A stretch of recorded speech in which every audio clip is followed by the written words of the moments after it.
This guy has stayed silent. Hodled, he's hodled that £4 worth, which essentially is 54,000 satoshis. He stayed quiet for 4 years. He pops up today and goes, "I want my satoshis, bro." And I look at this and go, "There's no way you've got 54,000 satoshis." Go and talk to my co-founder, the techie. Come on, this guy's playing me, right? He hasn't got 54,000 satoshis. Works out £27.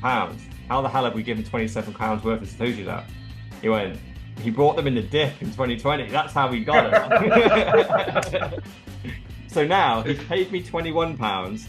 I have to pay him £27. Oh, brilliant. Oh, the joys of doing business with Bitcoin, eh?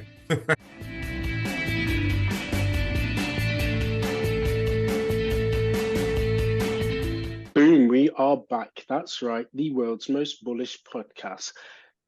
The 4Bs, bullish Bitcoin banter and bullshit. And for those who like to watch visually as opposed to listen audially, we have Mr. All-In, aka the $1 Trillion Man, Dr. Evil 10%, aka the People's Champ, myself, Sir Neverlook, aka the Excellence of Execution, and Mrs. No Show. Yes, Mrs. No Show is in the house, aka No Show. And she'll still be No Show because there's been so many shows which she's not shown, but she's here. She has shown. That's what you need to say. Yeah, Mrs. No Show has shown. Well, we did hear some wicked rumours last week that Miss No Show might be a show, and Mrs. No Show is a show. Yeah. There's a show within Mrs. No Show. So, on to our special, because we got the 4Bs in the entirety here. What is the ESG strategy of the 4Bs, Miss No Show?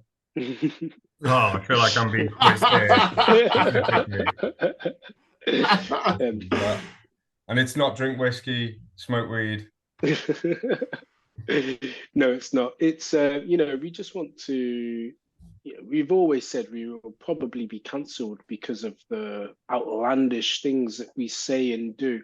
Although we've been fairly tame over the past couple of pods, I think. But maybe the banter can come back. But ultimately, we were talking about HJ around the back of a Mackey's last week. This is true. We're talking about how to franchise that, weren't we? Yeah. Yeah. But I'm sure throughout the pod we can litter in some of the ESG strategies that we have, maybe on HJs in the workplace, and other things that I'm sure we'll cover off. But we have a packed agenda, and as always, the purpose of the pod is to give people and the everyday person an understanding of what's going on in the world of Bitcoin and how it relates to them. So last week, for regular listeners, we talked about a coin join solution, which was a mixer service called Samauri. And this week we've got another one. We're going to talk about Roger Ver. Now, first of all, did anyone take some time to look at who Roger Ver was? Just for people that may not be familiar with Roger Ver. Yeah, well, I can give you the background on Roger if you want. Because when I first came into Bitcoin, he was one of the OG Bitcoiners. He was a big personalities, big proponent of being self-sustainable, and being very, very anti-government, and a massive Bitcoin maxi. He was one of the very, very loud voices.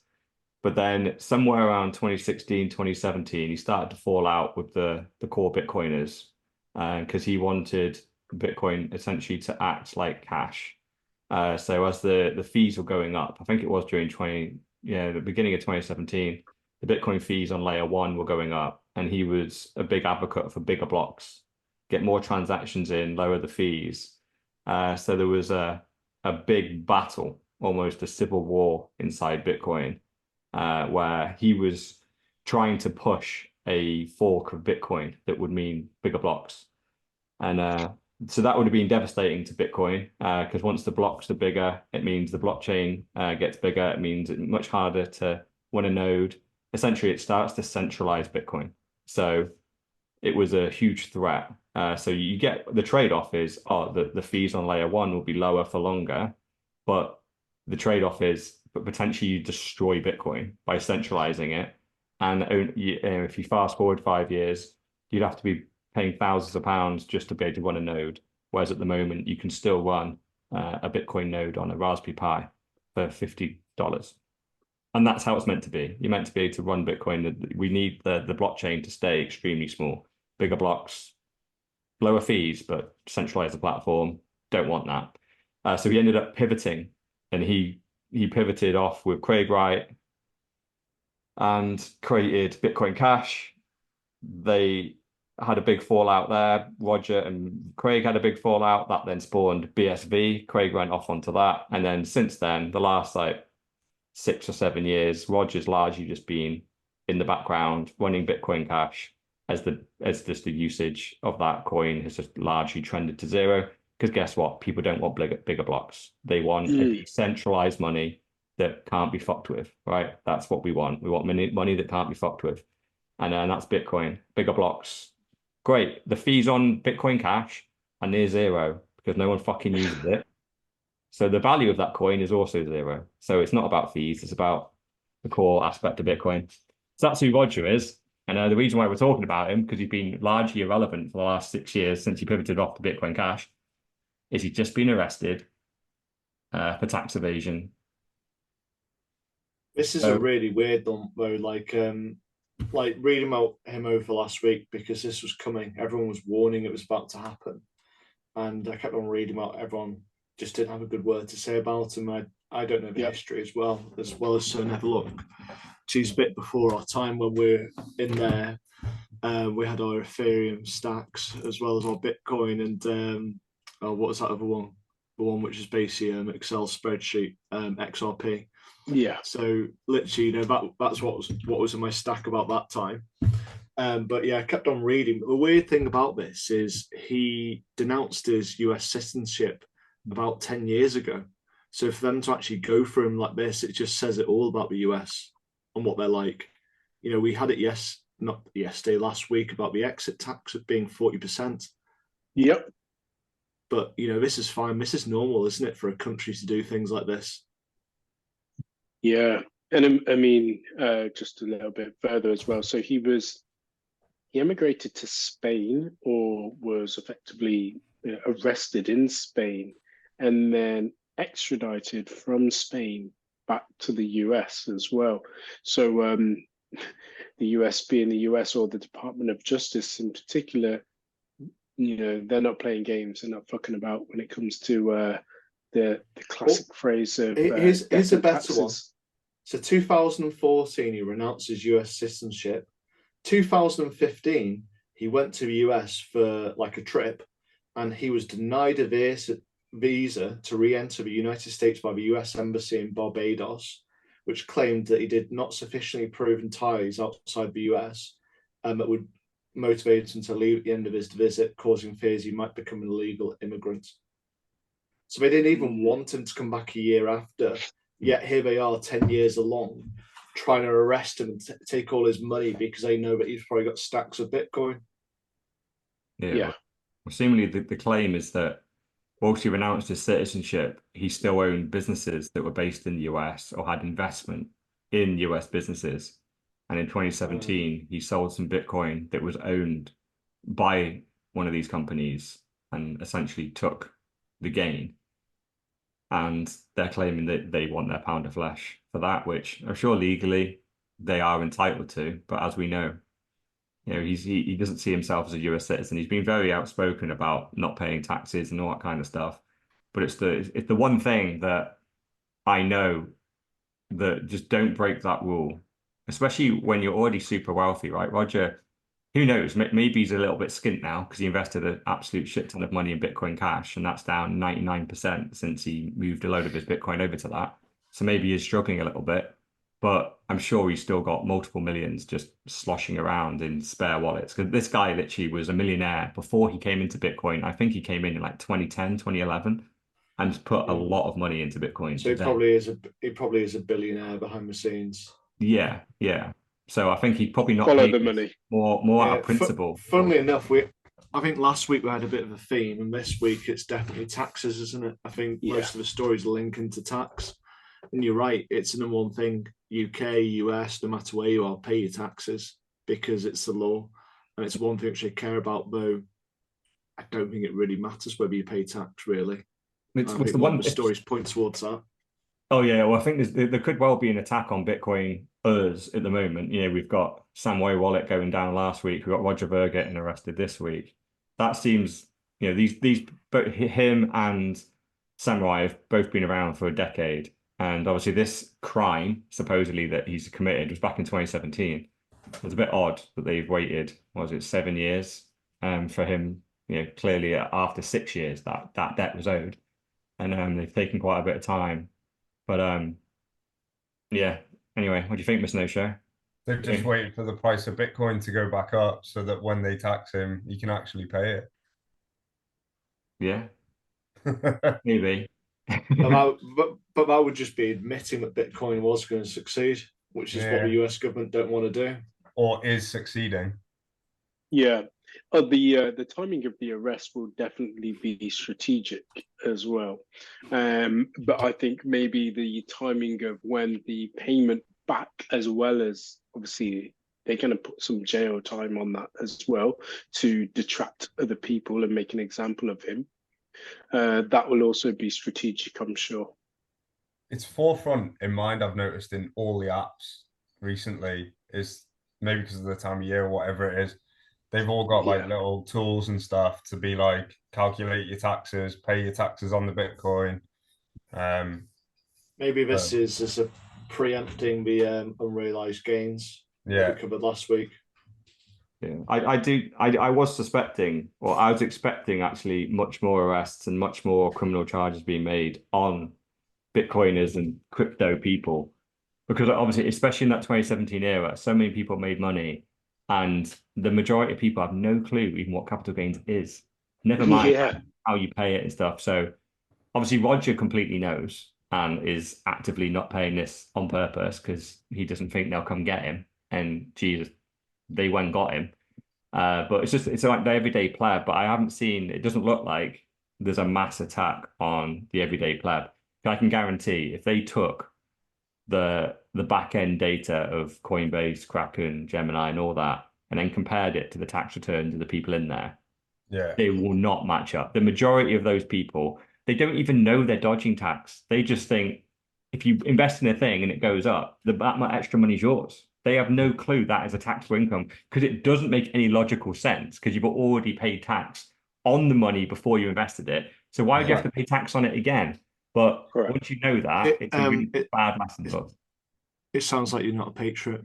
Yeah. I'm definitely not. You'd be bang on with that. Yeah, it's deeper than that though, because it's not just when you take the money out. It's like if you sell it, leave it there for a bit, then buy some more, and then sell it, and then buy. Every time you sell is a taxable event.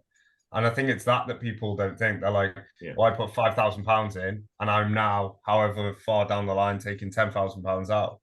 But actually, through that whole process, every time you sold.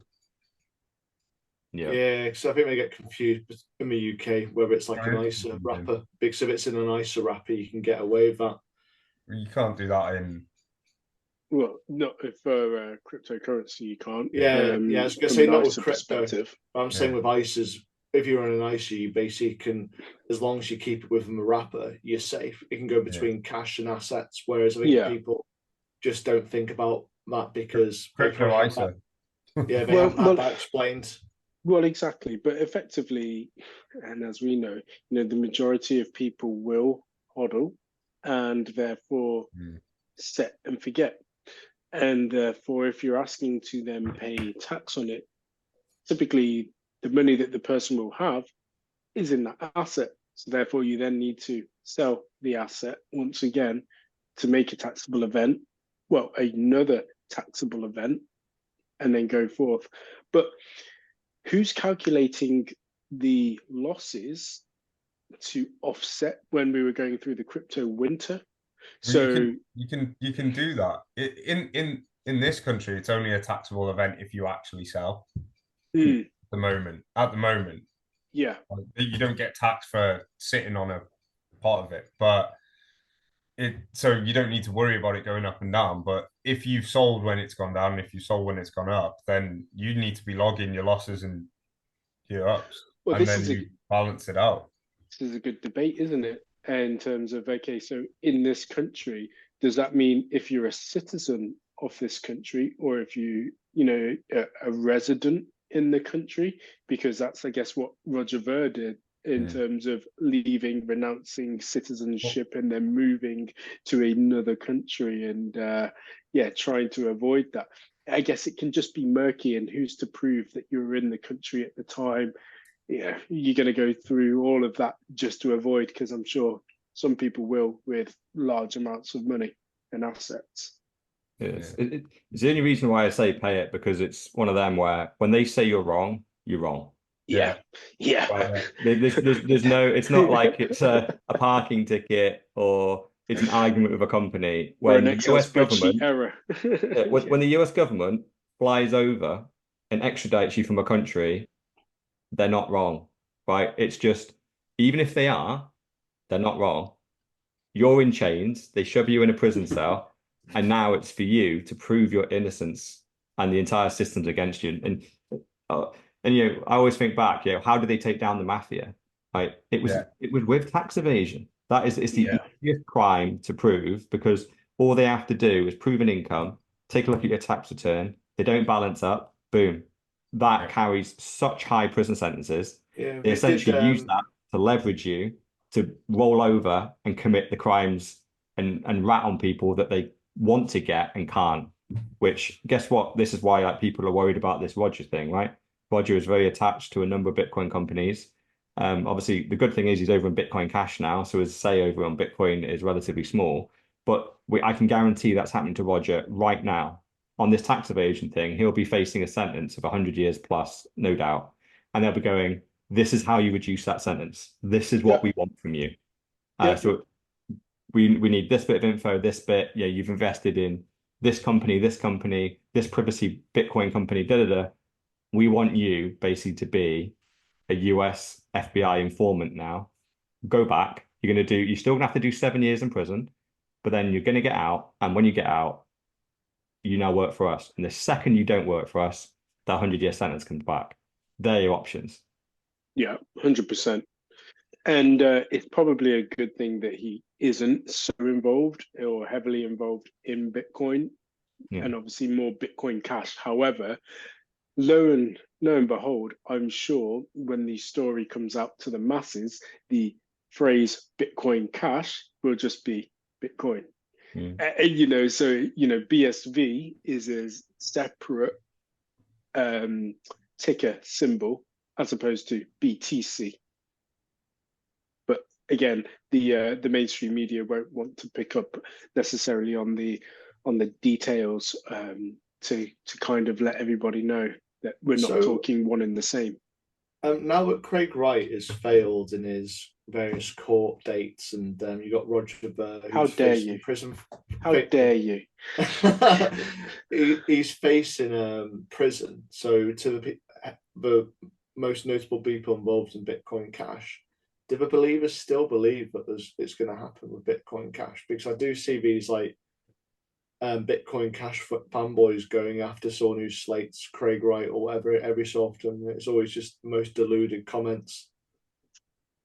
Equally as well, I'll just do this live. It'd be great to see what the Bitcoin Cash ticker is in terms of how it's dwindled down, and will we see a mass exodus in terms of the market cap of those currently in Bitcoin Cash move over finally to Bitcoin?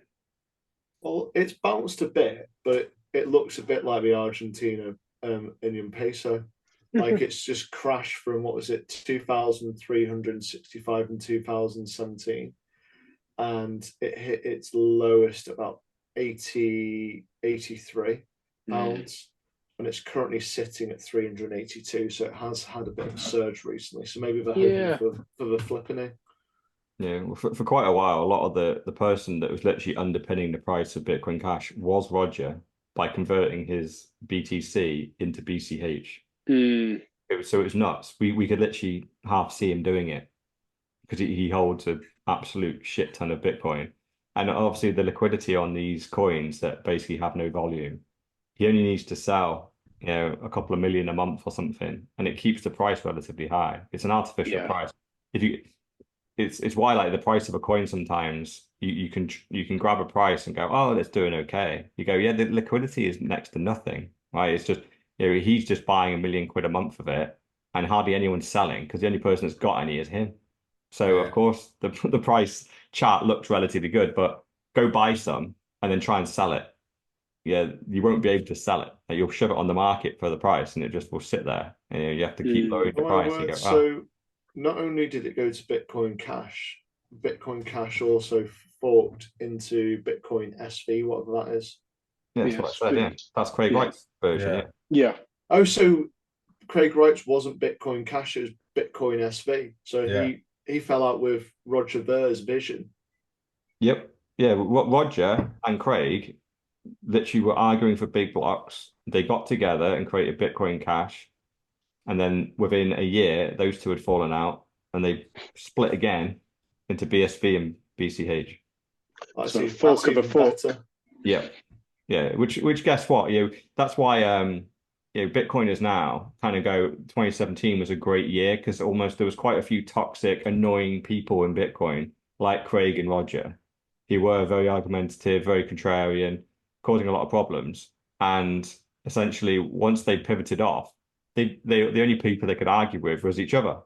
Whereas before, they felt like they were united, and in reality, they weren't united at all. It's just that they were the two most annoying people in Bitcoin, arguing against a load of rational people. So they thought they were the rational ones, went off, and within months of them working together, they fell out and pivoted again. You go, guess what? If Bitcoin had followed you guys, it would have been the end of Bitcoin, right? It really would have. We'd have just split it out into a load of bollocks, and it would have been a complete mess. And but so thank God there's more rational people than Roger. Like there's been a bit of a lesson when what was it which caused the ordinals? So like having a fork and changing the underlying code in Bitcoin, it's not necessarily the way, is it? It's about building like the layer 2 protocols like Lightning on top, or even Fedimint, or some other bits, and not messing around, because we've ended up with ordinals and runes and all kinds of shit because they changed the inscription length, didn't they? As part of the what was the change called? Taproot. Yeah, Taproot.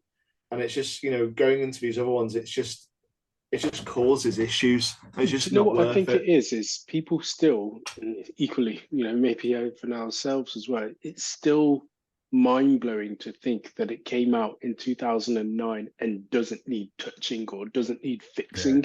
And it was, I appreciate it's an iteration of an iteration in terms of there were various different types of behind the scenes, cryptocurrencies or e-cash before.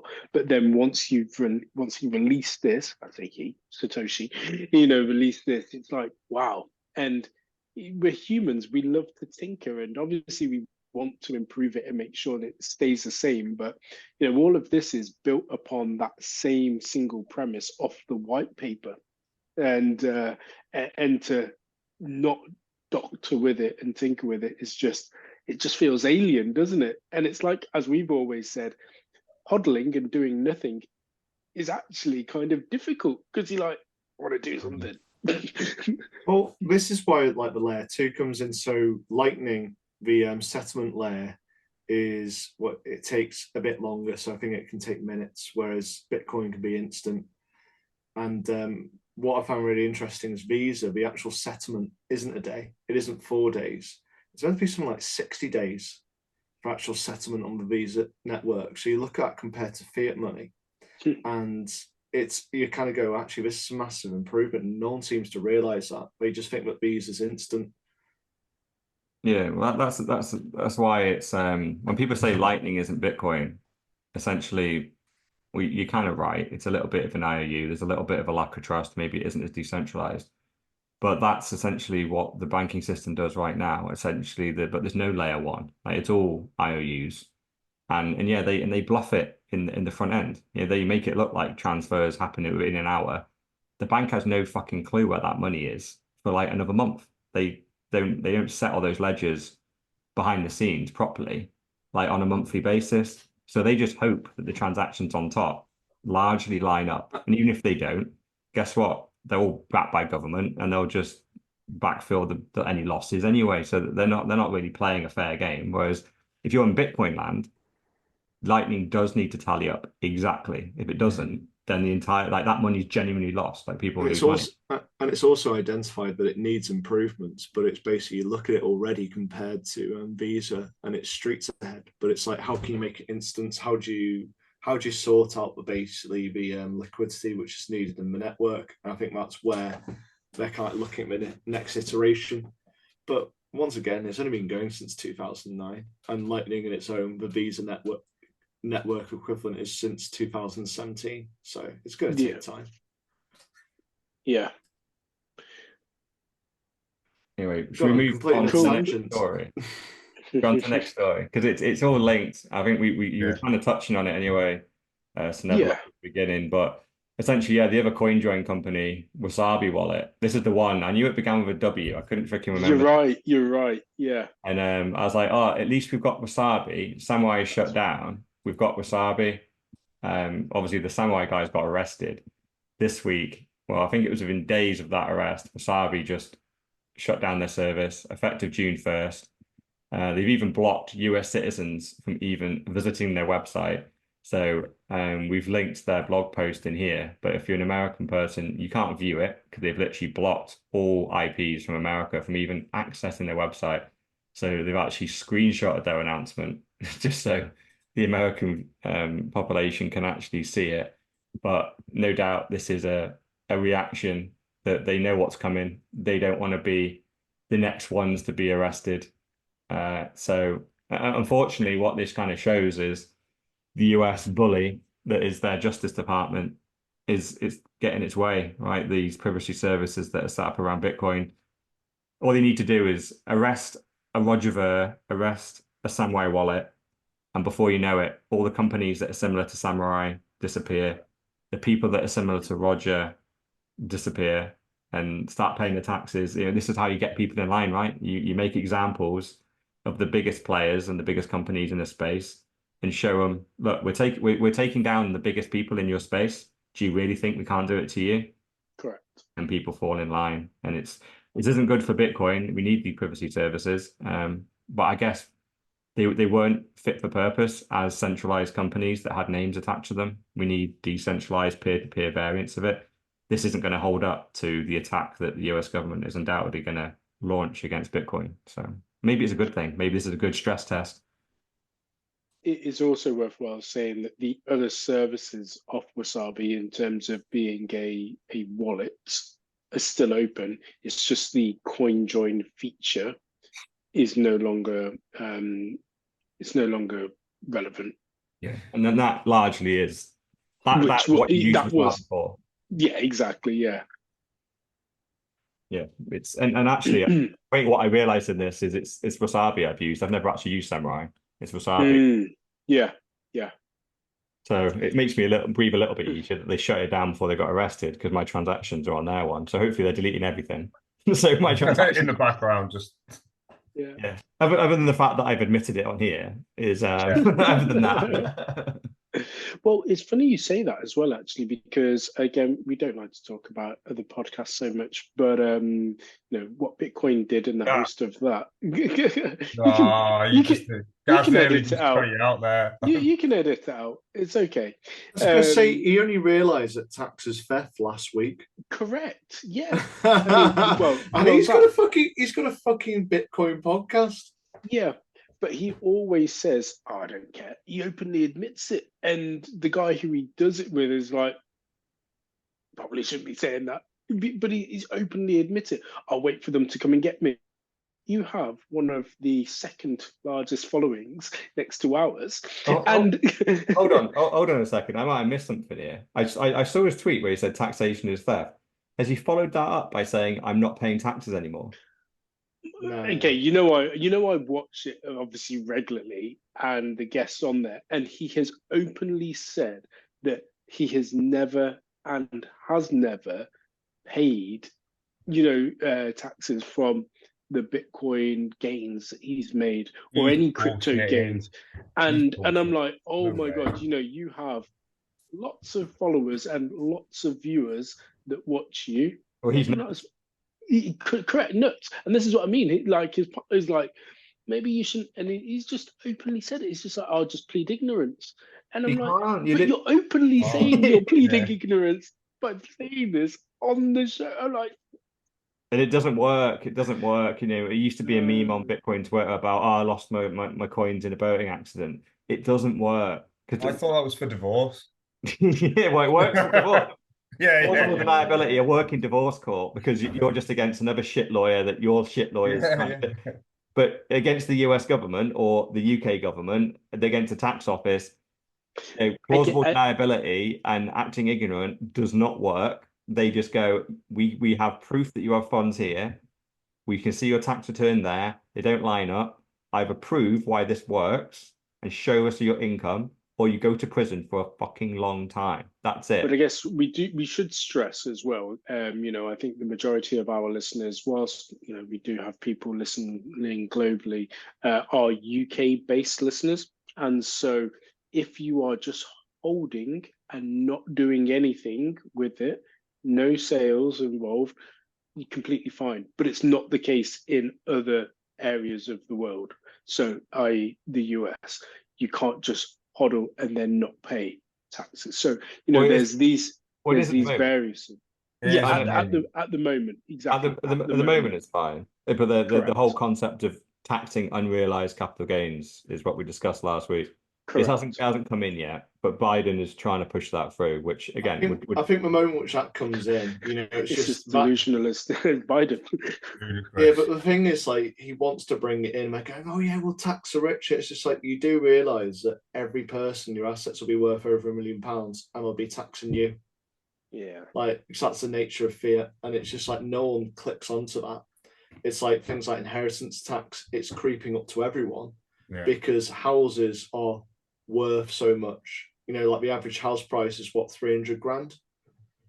Soon it'll be the million. Soon it'll be 1.5 million. And they keep the thresholds the same, everyone's going to be taxed to fuck.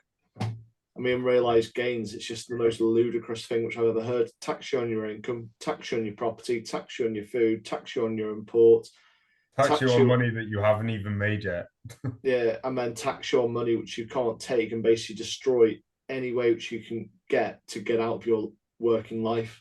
Yeah, the thing is, like, people will think that £1 million is $1 million actually, which is less than £1 million, is such a large amount of money. But if you're looking to actually retire early, so not at 65 or 70, you're trying to retire in your 50s or maybe hopefully your 40s, maybe even 30s, you need at least $1 million to get through that, at least, right? By the time which we're 60... You're not wealthy, you're just retiring slightly early and having a relatively normal life, not grinding it out till 65. You're kind of maybe checking out at 45 and using that $1 million to live on a $50,000 a year wage. But if you work it out, you're not rich. When we hit 65, the purchasing power of about 30 to 40 grand right now will be the equivalent of over 100,000 by the time we're 65. So that'll burn for £1 million within less than 10 years. And if you're going to live to the average lifetime of 83, that's 18 years. So you're going to go short with £1 million. Sounds like you need a pension. What you mean with what is it, the 2% gains on a pension, which won't offset the 10% inflation tax? Yeah. But don't worry, the rich are the ones with 1 million in assets. Oh yeah, it's a taxation clearly that's designed to keep the poor, and because the rich won't pay it. The rich won't be paying unrealized capital gains tax. They'll hide it in companies. Companies will be exempt. Shell companies, all this stuff. But it destroys. Like, how is the most legitimate way out of working till you're 65 in some type of job is investing and building up a portfolio of millions of dollars. And and finally exiting and not needing that salary. That is the way out. And if that tax law comes in, they've closed almost the final door. Well, actually, it leaves one door open, actually, which is setting up a business. Yeah. Or you sort out your franchise idea of the HJs under the Golden Arches. Yeah. But if you enjoy it, you never work another day in your life.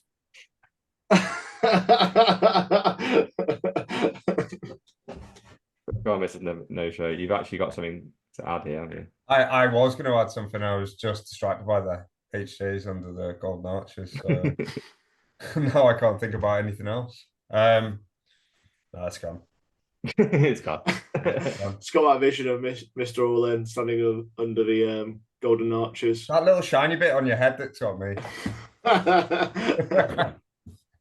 I thought you were imagining Mr. All-In in his Rain Mac underneath the Golden Arches.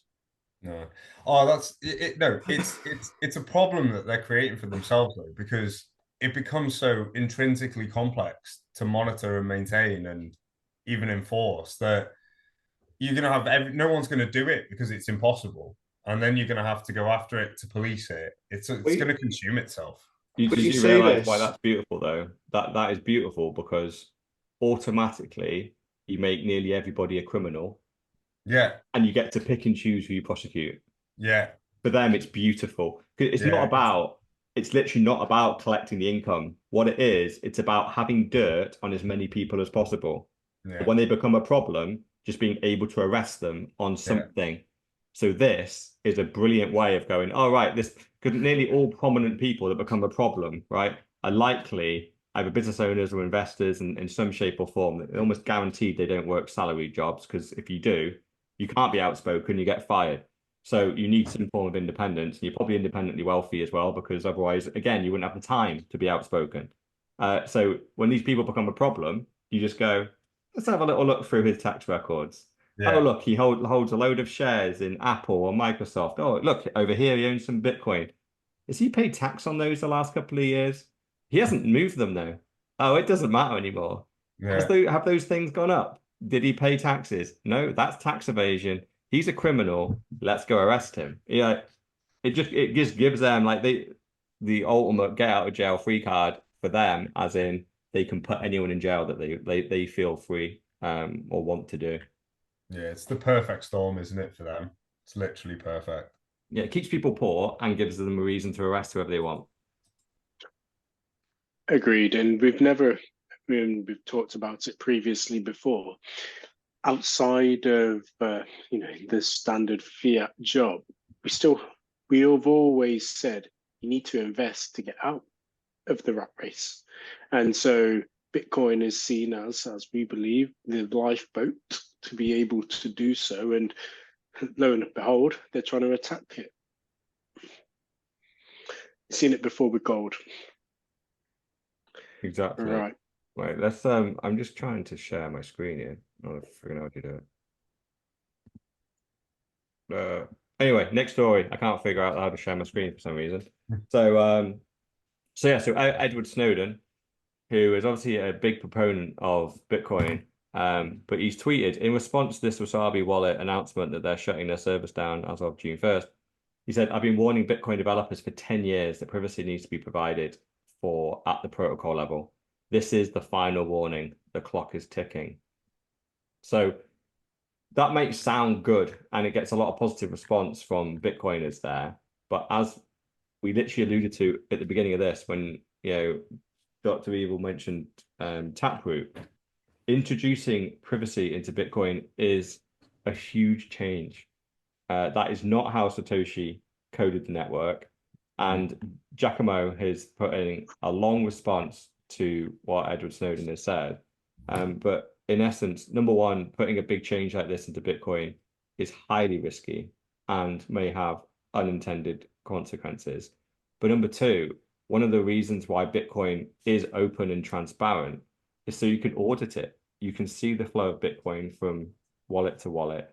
That means you can audit the total amount of Bitcoin. Is it still 21 million? The second you make it private, there is a chance that behind the scenes, the supply has increased. Yeah. And You don't know because you can't see the flow of Bitcoin anymore. It's all encrypted, it's all hidden. So the fact that it's completely open and transparent does give privacy concerns because you can see the Bitcoin literally moving from wallet to wallet. And if any of those wallets are KYC'd at any point, then those transactions can get de-anonymized because it's just obviously Bitcoin addresses in the blockchain. But if those addresses have been linked to an exchange that has had a name and address attached to it, then you can follow the flow. And if you want to get to this person down here, if you know they've interacted with this person at some point, you can arrest that person, charge them something spurious, and get them to roll over on who was this transaction with. This is the guy we're interested in. We'll drop all charges. So that's always been a problem with Bitcoin. But what do you think anyway? Because obviously we've got Lightning. Lightning is largely privacy built in, but layer 1 isn't. Edward Snowden thinks we should implement a change quickly, privacy on layer 1. Giacomo severely thinks we should not. What do we think? I think we don't. Yeah, I think we don't. I think you have that transparency around the 21 million, and that is for a lot of people. That's the golden goose. That's the USP. That's the thing which sells it. And the fact that you can't create more, the idea that you lose the transparency on that, and that there could be, or maybe someone's got fake Bitcoin. That holds more value, I think, than the privacy. I think it's just the risk. Like we touched on it earlier about Taproot, the unintended consequences of getting fucking runes and ordinals on the network. And it's like bringing in a big change like this and quick. What happens when things are done quick? They're half-arsed, rushed through, not tested, and then cause big problems later down the line. I mean, I'd love to take Taproot out as it is just to sort out the issues which it's causing. But obviously, you just want to make the minimum amount of changes. So, it's if we can introduce things into a layer 2, which would help solve this, maybe there is a solution which can be brought at layer 2 level. Because I think what people always forget is we're kind of like in this entry level stage. It's not a complete solution. And so it's coming up with, well, what does a future banking system look like? And it's got your Bitcoin, the core layer, where things move around like gold. So imagine it in big carts, move really slowly, hard to follow. You can kind of see who's on wallet, but really you're going to be using your bank account on the top, which is your Visa wallet almost, which is your Lightning wallet. And so I think we just need to take a step back ultimately and not react to events like this. People didn't look to gold as the technology to deliver a mortgage. It's the money that sits behind it. It's the mechanism. It's not transferable gold. Like you can't shave off a little bit of gold. It's the same with Bitcoin. The fees make it not possible, which is why we've got Lightning and why they're looking at improvements at that layer and potentially looking at alternatives like Fediment. I think there's another one which they want to look at. But yeah, I just think it would be an absolute fuck up if they went down this route. I might have to get Imagine the division it creates in not just in the community, but just across everything that Bitcoin's ever touched. Well, that could be one of, again, the strategies of divide and conquer. And I didn't want to interrupt previously before, but when we were talking about the whole Bitcoin Cash and BSV as well, and then Bitcoin, I actually feel like happily safe, but equally kind of worried that if I was a Bitcoiner back in the day around 2016, 2017, I'd be looking and thinking, well, where do I go? If I follow the masses and obviously do what has now been seen to be the right choice, sticking with Bitcoin, would I have thought I'm a bit of a sheep here, just sticking with the main? Or actually, if I'm a Bitcoiner and I like to go against the grain, maybe I should follow down the path of the rebels and therefore go in one of these alternate routes. Now, looking back, of course, that would have been wrong and I should have stayed with the main group. But I'm just glad that I didn't and I wasn't around to have had to have made that decision. But you did also have the possibility that when a fork's happened, your coins get mirrored onto a new fork, don't they? So you'd end up with BSV, you'd end up with Bitcoin Cash. So if you really were unsure, you could just hold your positions till you've actually figured out the route, which would have been a year or so until Lightning came along.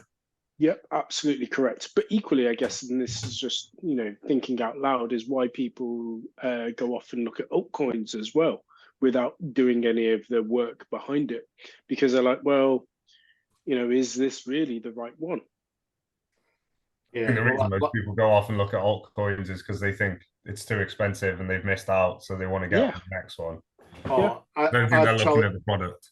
I challenge that. They're going down to the shitcoin casino. And funnily enough, everyone who I know who likes visiting the shitcoin casino is up. Yeah. Funnily, I just, really strange that it's like someone who likes fruit machines. They're always up, aren't they? or at the very least break even. Yeah. I haven't lost anything. Yeah. Balances out. And I've had all that fun and just break even. I own a monkey over here. I've watched you put 25 quid in the last 5 minutes, so I'm pretty sure you're down. Admittedly, I am up on shitcoins, but they kind of just sat there for like 3-4 years, and then I sold them when I got into Bitcoin. Yeah, I am. But I certainly didn't go down to the casino. I just bought and then just forgot about them, and then went, "Oh God, why have I got F and XRP?" All right, talking about shitcoin casinos, we've got Coinbase on there. Oh, segue. Seamless link. Seamless. Jesus. Coinbase and Lightning at the same time. Yes, exactly. Anyone would think we planned elements of this beforehand. So Coinbase has now integrated Bitcoin's Lightning network in partnership with Lightspark. So I'm not familiar with Lightspark, but very familiar with Lightning. And this goes out to, again, perhaps there are some new listeners that have never, ever come across the world's most bullish podcast on Pod 139 with all 4 hosts. But ultimately, Lightning is what is known as layer 2 to debunk the classic myth that a lot of people talk about, which is, Bitcoin is really slow and you can only do X amount of transactions per minute or so. Well, no, that's not the case and hasn't been the case since 2017. So one of the largest exchanges in Coinbase has integrated that feature. So perhaps we may see more and more transactions on Bitcoin or with Bitcoin. Yeah, no, it's a great addition. Obviously, Kraken have had it for ages. So essentially, if you want to sell some Bitcoin or send some Bitcoin from Coinbase, and you are just doing the small stacks, right? So you $10 to $100 worth of DCA, and you want to get that off the exchange. You don't want to get it eaten up in fees, right? Because obviously the network in its best time might be $1 or $2, and if you're just stacking $20, that's a big chunk, right? You don't want to be paying those types of fees. Obviously, if you're stacking thousands of dollars at a time, you can use layer 1. It's fine. But it's a nice option to have that essentially you can just export or send Bitcoin now to Coinbase using Lightning. I've used it a couple of times on Kraken. I must admit, at the moment, I don't massively see the use case for this, unless you are DCAing in very low amounts. Whenever I've done it, I've stacked relatively large amounts and I just kind of eat the fee. It's largely don't really care. But I guess for the average pleb out there who is trying to stack slowly and doesn't have a kind of a bankroll already, I just converted it and just converted it all into Bitcoin. I don't mind paying a couple of dollars worth of fees. It's just I'm always used to it, right? When you're buying stocks or shares, like the fees are quite high anyway, so you're just almost used to it, and you go, oh right, the fees on Coinbase are this, and then to send it off it costs that. Fine, but I think probably what this is good for really is future proofing Coinbase, because if Bitcoin continues on its adoption curve, the fees are going to end up getting to hundreds, if not thousands of dollars per transaction. So then even if you're stacking a couple of $1,000 worth of Bitcoin, it might cost you $2,000 to send it off, because that's how popular the Bitcoin network is right now. So you're going to have to use Lightning. So it's good that the infrastructure is at least there, even if I think the use case for why it's going to get used is relatively small at the moment. Is it also the exchanges dipping their toe into having that mechanism to be more like a bank? Oh, actually, so you can make Yeah, payments and stuff. so they're actually setting the foundations to be able to say, actually, we're not just an exchange now. We can provide money services backed by Bitcoin. I've always believed that exchanges are the new banks of tomorrow, because there will come the time when banks will, well, obviously we've already seen it, will just simply stop completely the ramp off, in terms of fiat to a cryptocurrency, i.e. Bitcoin. And so you may just start to bank directly with the exchange. So here's my details, and things like Strike, which doesn't allow you to have to, when he talked, Jack Mallers I'm talking about, talked about companies could just pay you directly in Bitcoin, even though they have nothing to do with it. It'll just do the transformation itself. Okay, so I work for a company X, that company pays me, goes straight into the exchange, it has Strike, bam, my money's converted already, and I am effectively being now paid in Bitcoin. Yeah, because Coinbase have had a weird credit card or bank card for a while. But I think they actually retired it because it wasn't getting used, which again doesn't surprise me. But yeah, I think a few of them had that. Yeah, but it's why would you use it at this point? Which I guess it's a bit like a strike in essence. So it's all good. It's all adoption. But yeah, I was just weirdly, I've got a lightning story from today, and it's a story that stings me in the ass, but is that alt money is good for the person who's stung me in the ass. So it's a Bitcoin lesson user. Are we on the same pod? Whoa. Oh, yeah. It's not related to my franchise business. It's related to Bitcoin lessons. And essentially there's only a few people that the upgrade options of Bitcoin lessons to get all the lessons unlocked. It ranged from I think £2 to £21 to unlock the whole app. There was only a few people that paid £21, and there was an incentive to do so, because the more you paid, the more Satoshis you got, the higher percentage of the money you paid I gave you back, and I gave it back in Satoshis. Now, there's a person that upgraded back in 2020 when I launched the app, and they paid the £21. So essentially, they got £4 of Satoshis back then. This guy has stayed silent.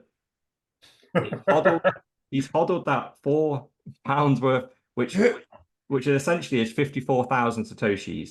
He stayed quiet for 4 years. He pops up today and goes, I want my Satoshis, bro. And I look at this and go, there's no way you got 54,000 Satoshis. Go and talk to my co-founder, the techie. Come on, this guy's playing me, right? He hadn't got 54,000 Satoshis, works out £27. How the hell have we given £27 worth of Satoshis out?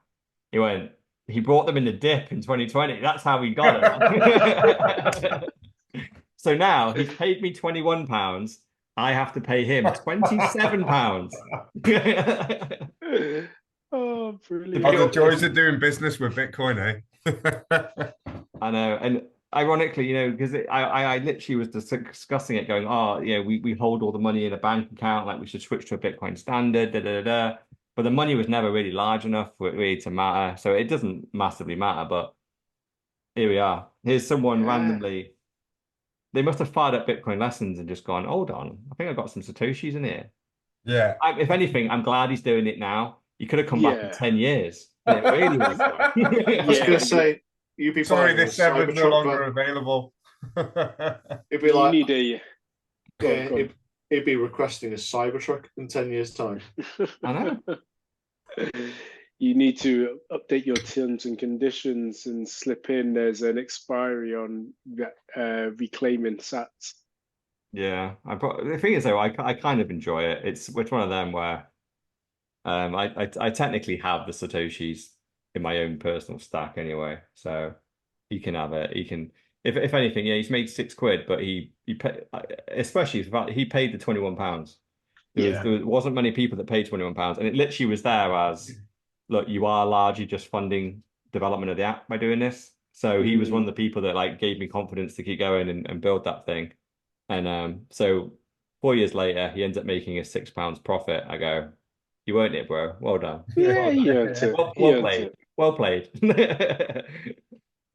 Yeah, and I'm sure as well he'll be bringing others to your platform as well. So yeah, it's definitely worth that. Yeah. Sweet. Inflation Weekly. Oh yes. We got a double Inflation Weekly this week. It's double the double. Yeah, again, for new listeners, Inflation Weekly is one of our favorites, mine and Dr. Evil 10%, because it's just that hidden thing that it actually has always been there, we just weren't aware of. So, Inflation Weekly Story 1. John Stewart is a month away from getting Bitcoin. Is it worthwhile just giving us a quick overview of who this John Stewart is, or is he just a John Stewart he's just a US comedian, political commentator, very, very big in America. Yeah. Talking of which, actually, so it's a little bit of a sidebar, and he may be listening, so I'll keep it really high level, and I hope he does. So speaking to one of the dads at the school, and he was talking to me about his business, and me and another dad, and he mentioned how the money is becoming worthless, and I was just like, oh, not many people say that. And then he talked about the lockdowns being a trial and how in time there may be more lockdowns coming, and I was just like, keep going. And then I said, well, have you ever thought about, I said to him, have you ever thought about Bitcoin? And he was just like, well, no, but yes. Bought a ledger, but didn't go all the way in terms of then going on to buy Bitcoin and anything like this. And I was just like, right, you need to tune in. And he bought if the I ledger can, first. He bought the ledger first and For didn't the Bitcoin. Before the Bitcoin. So he got an account, but no Bitcoin to then obviously and it made me realize, and after this, and again, I do hope he's listening, because I'm sure we'll pass each other on drop off, and we can talk further. But it made me realize that there's still a huge cliff for people to jump in terms of a leap of, you got this in terms of, the money, the lockdowns and the government control. I need to be in control of my own money. Therefore, I'll buy a ledger and I'll be my own bank. But that inertia of, I'm scared.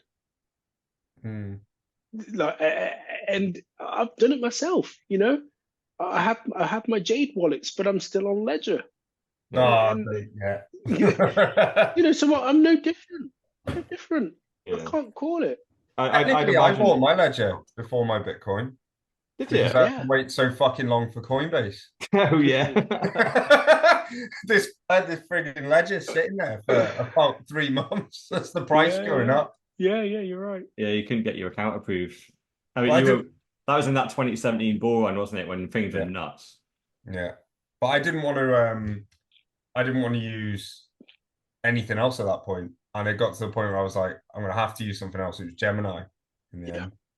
2020. I think it was 2020. That was the time. Yeah. I wasn't doing ETH with these boys in 2017. No, you weren't. No, you just came straight in as a Bitcoin maxi, didn't you? Literally all in. I think you actually, just so Mrs. No Show actually has some kudos, and I think you are the only person that's never held a shitcoin, aren't you? Never. You've never even touched it, because I have a shitcoin background as well. When I first came in, I expected, and so he's pure. So Mrs. No Show is not shitcoins. Is an ESG ambassador, a level 5 vegan. I mean, God, all these things which are ticking off. Level 5 vegan. Picture of my hickories at the weekend. level 5 vegan. You don't eat anything which casts a shadow. That's one way to lose weight. Back to the story. It's this guy. I was just having a quick read about him, and he's a lefty. You just print that money and pay debt. If this is money that we've created out of thin air anyway, What's to stop us from creating I used to make fun of Paul Krugman for his idea of $1 trillion coin. Yeah, and now I feel myself saying, hey man, well, let's just get $10 trillion coins, give one to China, one to Europe. Are we square? Good. And then we start again, because this whole thing seems manufactured. Swap it for them for the debt. And then at the very least, we now control, we've bought back our mortgage. So now we can never foreclose on it. Even if interest rates go up, we have a lot more control over our debt.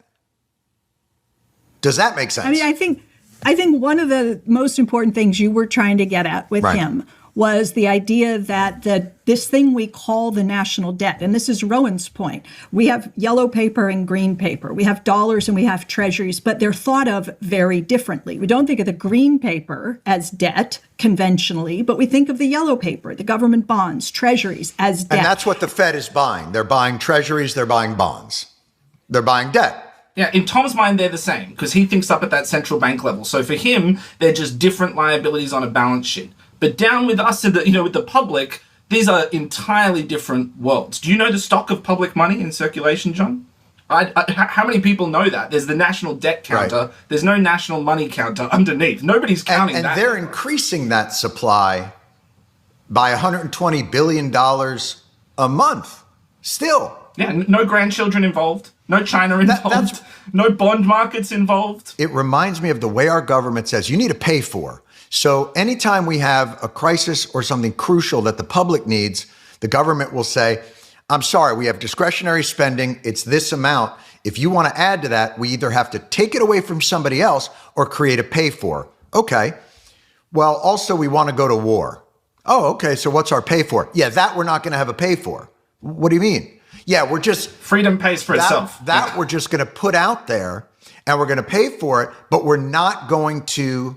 That's going to be just debt that we don't even think about. We don't add it to anything. It just is. And that's the part that seems like, well, you just get to decide then what goes on our budget and what's just air. That's the part that I was trying to figure out. That's the politics. And you're exactly right. And the way that I usually try to say it is, there's all this conversation about finding the money. We want to have healthcare, childcare, or we want to have a Build Back Better agenda and all the rest of it. Say, how are you going to pay for it? Where will you find the money? And I always try to say, look, if the votes are there, the money is there, because the votes are what kick them. So he's a socialist.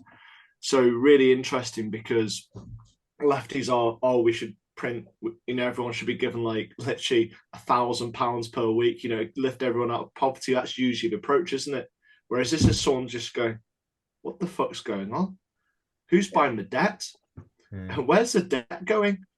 We joked about 1 trillion coins. What about a 10 trillion coin? But my question to him is, what about 1,000 trillion coin? What's stopping you with like 10 trillion? It's always going that way with this kind of like monetary system.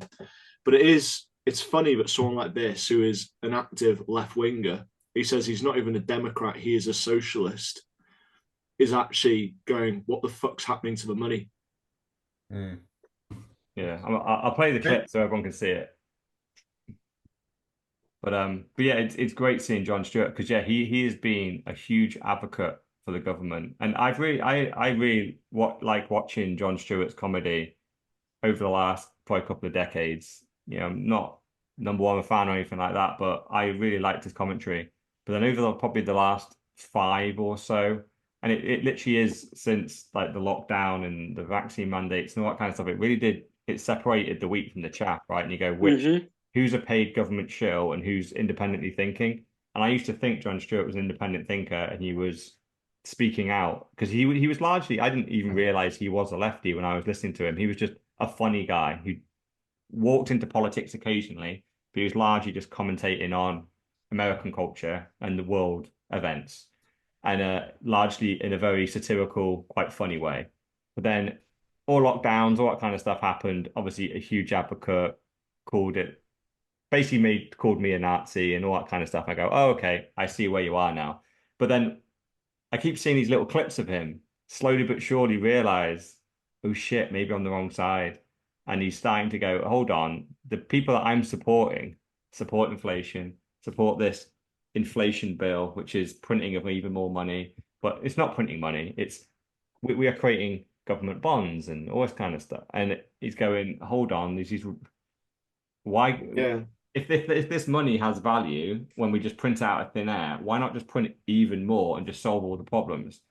And I think he's starting to go, oh, hold, and he's got a few more steps to go. Like I said, I don't think he's talking about printing more. He's just going, we're in this mass debt. You know, like we're creating government bonds, and the Fed's printing money in order to buy the government bonds, and it's just like it's this circle jerk literally going round and round. You're like, where's the money coming from? Why don't we just print a whatever trillion coin and buy pay off China, pay off Europe, and start again? And then at least we're only paying ourselves off. Was it this one which said it, or is it another clip which I've seen which said that? Was it this one? It is this one, yeah. One, So the argument could be like to support you, which is why not print a $20 trillion coin and buy China? Yeah. Don't just pay off your debt, buy the whole fucking thing and own it. The reason why it doesn't work is because the money does not have value at that level. The money only works at pleb level. China would not accept a coin that says $20 trillion on it because they know they can't cash it because the person that gave it to them didn't do any work. There's no proof of work behind it. It's just a printable coin. The only people that accept this nonsense are people like us, the plebs at the bottom. They get little bits of paper that have like 5, 10, and 20 written on, and we all walk around fucking trading our time for it, and we're all like happy little plebs. we're a load of fucking morons. That's the one. That's this bad boy. Also pointing at the display, but yeah. I know that's why I denominate my wealth in Bitcoin, but I still walk around with little bits of paper that say 5, 10, and 20 on. And I give people stuff, and they give me fucking goods and services. I'm like, that's amazing. Yeah. Because that bit of paper was a worthless piece of shit, but I got a haircut for it. I mean, it does go on. And now I'm wearing a hat to hide the haircut. Oh, yeah. And it does go on to some other woman starts talking about using money for different things, and he, I could buy this and this, but it's a trade-off, and it kind of like moves away from his point, doesn't it? Because it's really starting to click into place. Like, how can we fund the monetary system with debt? It makes no sense. And the fact that we've been tricked into this 50 years ago, well, 100 years ago, then 50 years again to move us even further off the gold standard. It's just ridiculous when you think about it. And the problem is that you spoke to me, most people say, look at you like you're a conspiracy theorist. Yeah, of course. What the hell is wrong with you? And it's just like, you do realize that your money is worthless. And it's, every year you're getting a wage cut unless you get significant promotion. Every year your shopping's going up in price. Every year your nursery fees, your petrol, everything else gone up in price. Yeah. And the reason why it is as well is because of inflation. Why does that matter? Where's the majority of that money go? To the top 0.1%. So the reason why you're paying more, because you are funding literally the billionaires and trillionaires of the world. They are taking that extra money. That extra 10% of your nursery fee is not going to the nursery. It's not going to your local council. It's going to the super, super elite. That's who it's going to. And they are already infinitely rich, and they almost don't need the money. But what they do need is you still to be poor because they don't want an uprising. So they continue to keep you down. The biggest example, which I always look at, is Bill Gates, because he's always trying to shill some fake meat and the cow farts boil the oceans. And it's just like, Bill, we know you're fabulously rich. We know that you fly around in private jets all the time. You call me your guilty pleasure, but you're telling us not to eat cows because they fart. And like, you must be fucking kidding yourself, but you know that there's a lot of stupid people who listen to what you say. Yeah. But that whole cow fart thing it's been going on for so long. I've heard that repeated back to me when I say I eat steak most days. I've even had it. My own family have gone, not only is red meat potentially bad for your heart, which is bollocks, But number two, I've even had it that it's bad for the environment. Well, how is a cow in a fucking field eating grass bad for the environment? I'm pretty sure that's what the environment is. What do you want me to do? A manufactured vegan sludge in a factory? Go fuck yourself. And also, it is a big question for any listener who's up on the ESG, or any member of the 4Bs who's up on the ESG. This is no shit. Is cow farts are nitrogen CO2, aren't they? So CO2. I thought it was methane. Oh, methane as well. But you've got all these things. You've got all the. I mean, we all talked. Sorry, I've gone to CO2 because I'm thinking more CO2. So like cars and whatever else which produce CO2. It's plant food, isn't it? So why is that a bad thing? Because aren't we on the great greening? Like, we've got so many plants and flowers coming to life now. Isn't that a good thing? So I always struggle with like. Yeah. We could do a whole pod on the fucking climate crisis, and because you're right. The war on CO2 is completely misplaced, because you're right. It is literally plant food. So and there's many other gases that exist that we don't measure to any degree that we do CO2, and it's just, why have we focused on this one thing that if we got our CO2, well, if like they literally got a lot of their things right, where we're like, oh, we're carbon neutral, CO2 is pretty much like literally we're carbon negative now, it would start, literally the Amazon rainforest would start to die. It's like it needs CO2 to fucking feed the trees to then grow and produce oxygen. So we would run out of oxygen if we didn't create CO2 to feed the plants.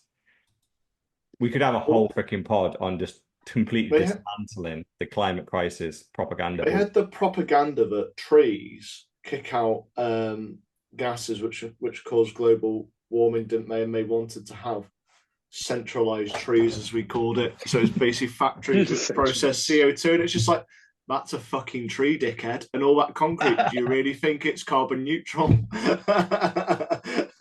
Some plastic tree, like, oh God's sake. But anyway, we're going away from inflation, and we all know. I was just thinking that. Well, it's just another way of conning people into more taxes, as we've seen in Canada, isn't it? Like, they've got their carbon tax, and Trudeau keeps on increasing it, which is hilarious. And talking about taxes, we got Bukele unveiling the truth behind taxes. So there we go. Okay. So who's financing the government? Government is financed by treasury bonds, paper. And who buys the treasury bonds? Mostly the Fed. And how does the Fed buy them? By printing money. But what backing does the Fed have for that money being printed? The treasury bonds themselves. So basically, you finance the government by printing money out of thin air. Someone could ask, well, so if the government can print the limited amounts of money out of thin air, why did they collect taxes?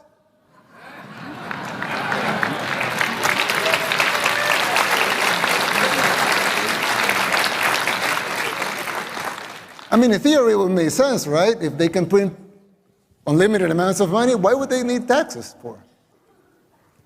The answer is simple, but it's very shocking. The real problem is that you pay high taxes only to uphold the illusion that you are funding the government, which you are not. It's shocking, but it's true. The government is funded by money printing, paper backed with paper, a bubble that will inevitably burst.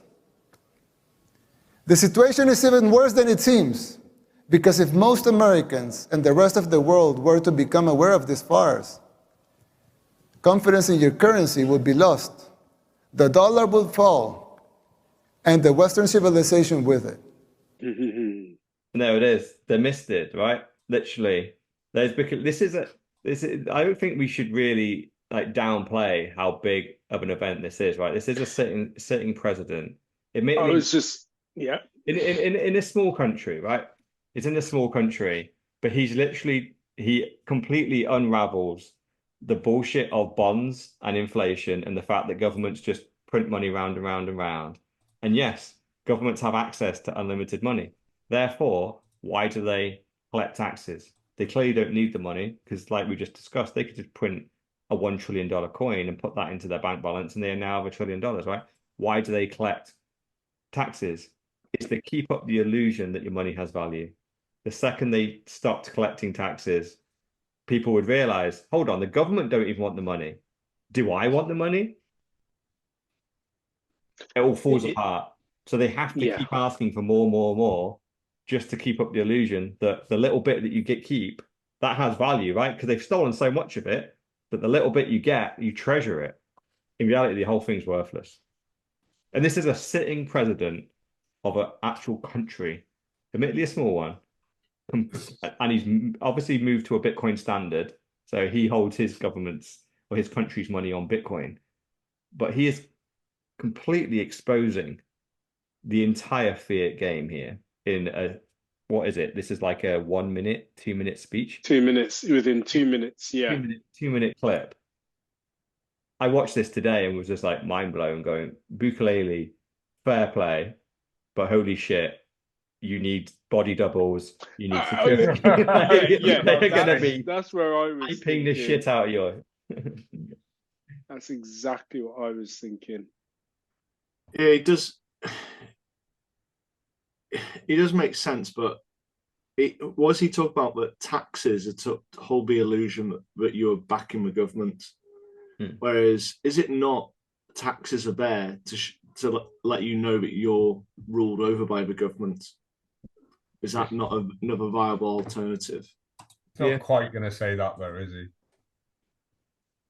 Yeah, true.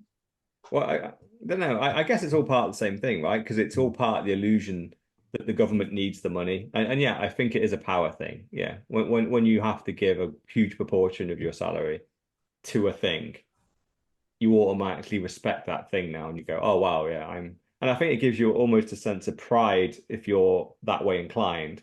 That, oh, if there is a government service that you might like in your country, you go, oh, I'm funding that thing.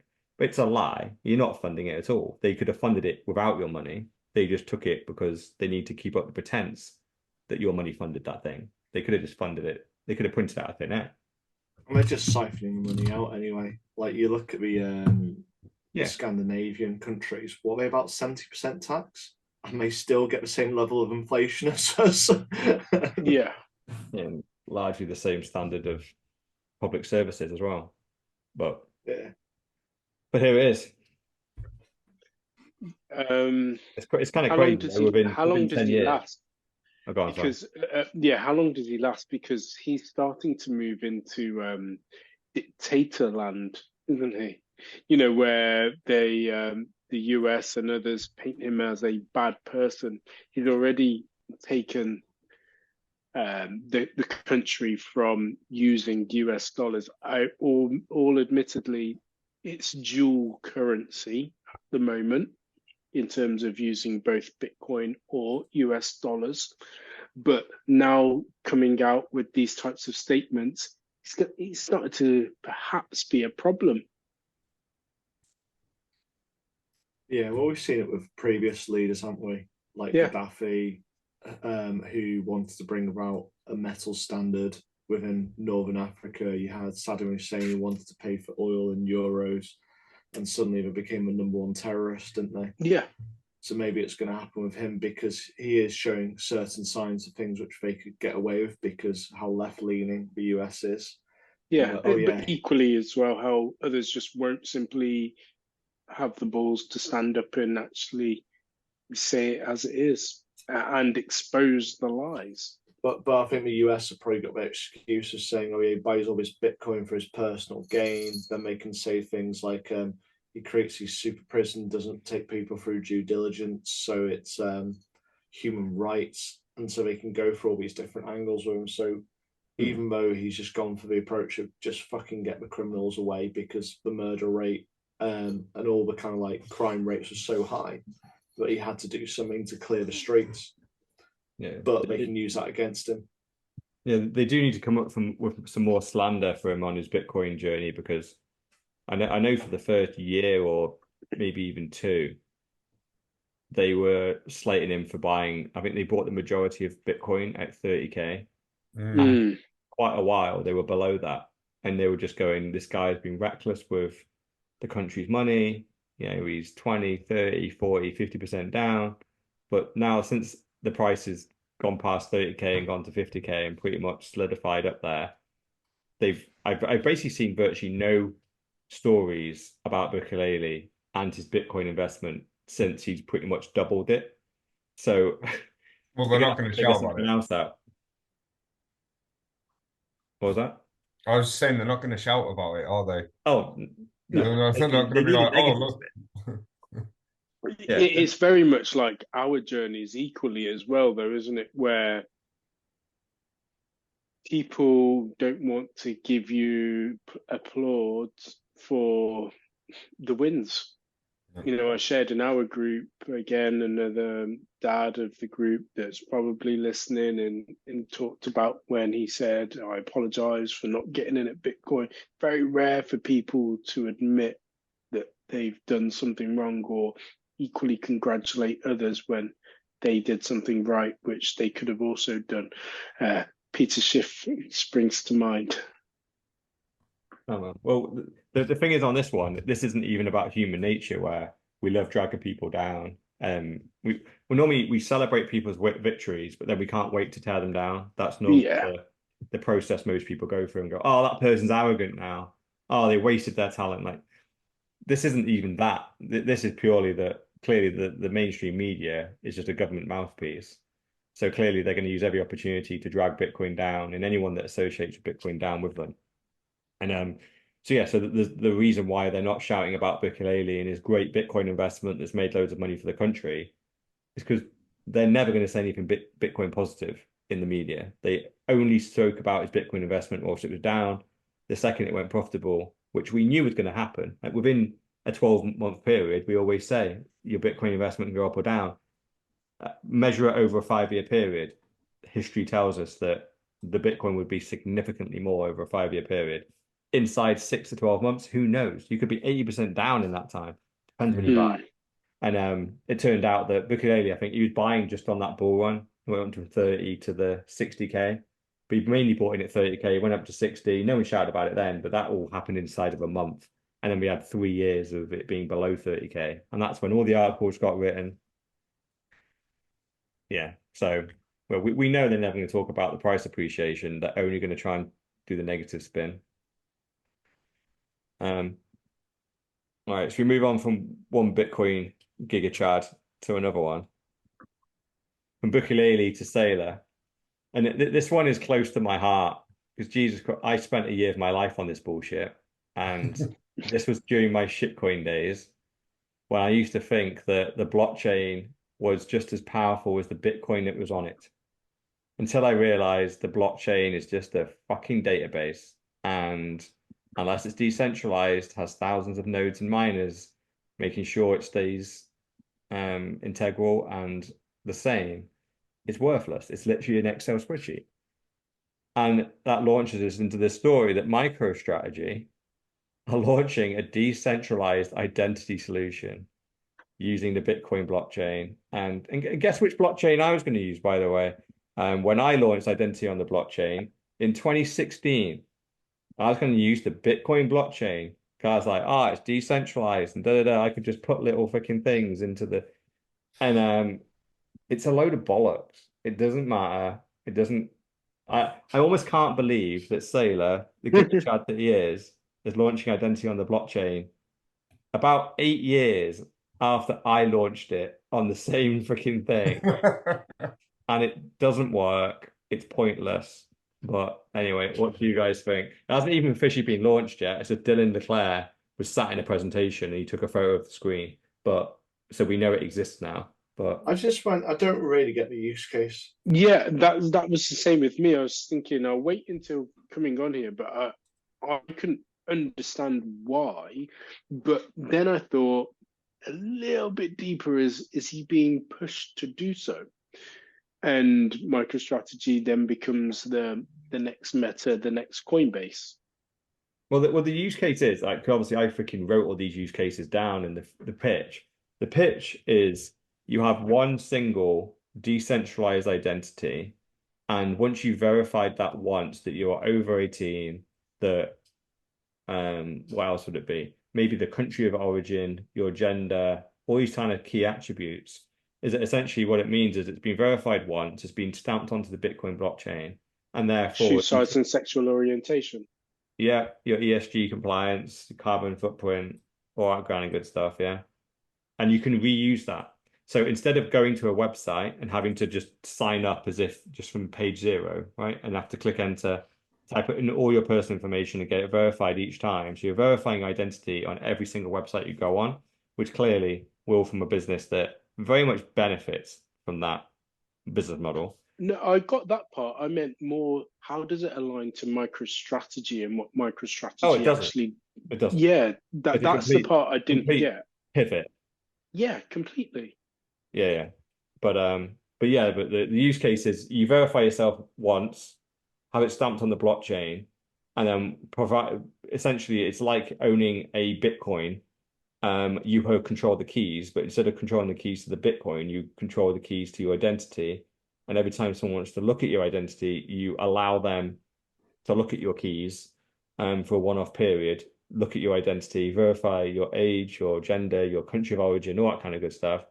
And then if whatever regulation exists, you then you proceed in.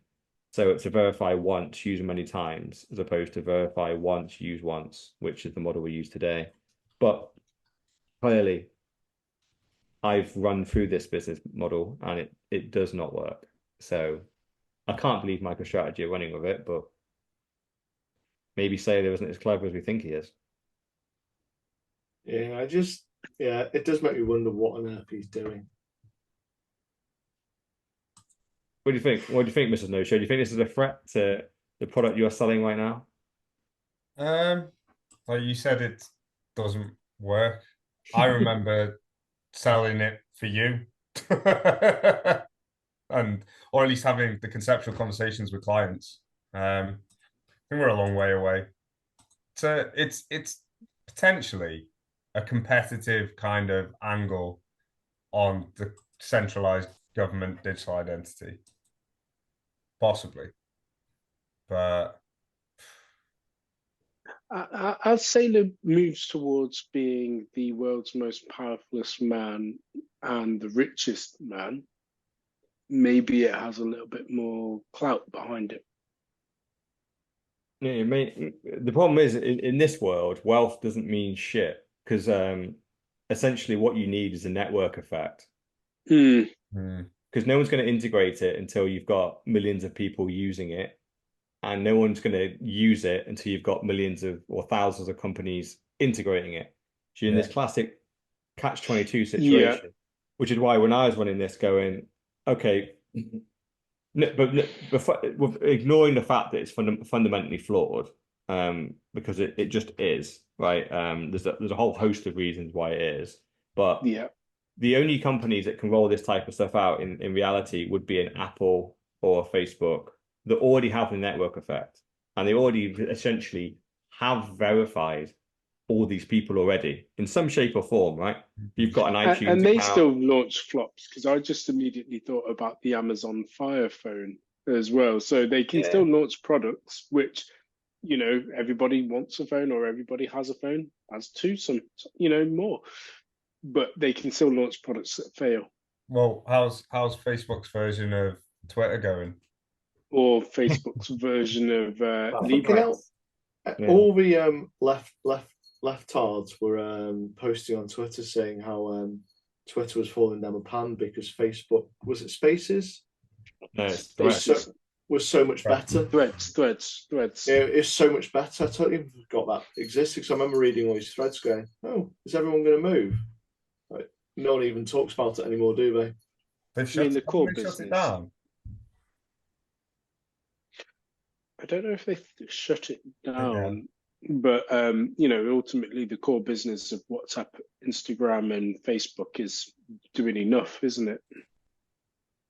Yeah. And the share price reflects that as well, from where it was to where it is. Yeah, it's another one that's interesting if you look at the media articles, because I remember when Threads got launched, they were saying how it grew to like 300 million users within a week or something, which is like 20 times faster than the Twitter did. Twitter's now dead, which is clearly an attack on Elon, right? And the fact that he's just going, fuck you, I'm taking the government control off this. I'm going to let people just say what they want on here. So completely promoting Threads. But Threads pretty much just, I think, forced Instagram users to use Threads. So they just clicked it.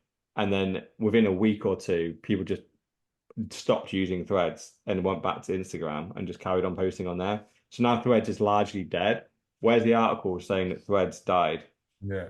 There aren't any, because all they wanted was they wanted to push the narrative that Twitter is dead, not that it wasn't the fact they wanted to promote Threads necessarily, although they obviously did, because Threads is a completely government-owned asset, just as Facebook is. But yeah, it's just another one of those, which is it's so see-through once you see it, because it's like why would they be doing PR for Threads? It's very odd that the entire mainstream media just got behind Threads. So why do you care who wins, Threads or Twitter? Like, why is it interesting? Oh, but one's owned by your paymasters, the other one isn't. Okay, now I get it. But anyway, there's MicroStrategy being dickheads. There's more and more people, by the way, on Twitter starting to think that Saylor might be a Fed. I don't know. I don't know if I buy into it, but yeah, it doesn't help him, because the problem is with this identity thing, it's fine if it's just a service and he puts it out. What we need to see behind this is the business model. And if it is backed by a token, i.e. a shitcoin, yeah, then we know. Yeah, exposed. Oh, that would hurt. That really would hurt. Because as I said before we started recording, and I was looking for Bitcoin related products, I also came across like the top 50 or the top 100 most influential people in Bitcoin, and Saylor was backed as number 7 on this list, behind the CZs, the Vitalik Buterin, is it? For Ethereum and so forth, and I was just like, just crypto in general, or was it Bitcoin? Yeah, crypto in general.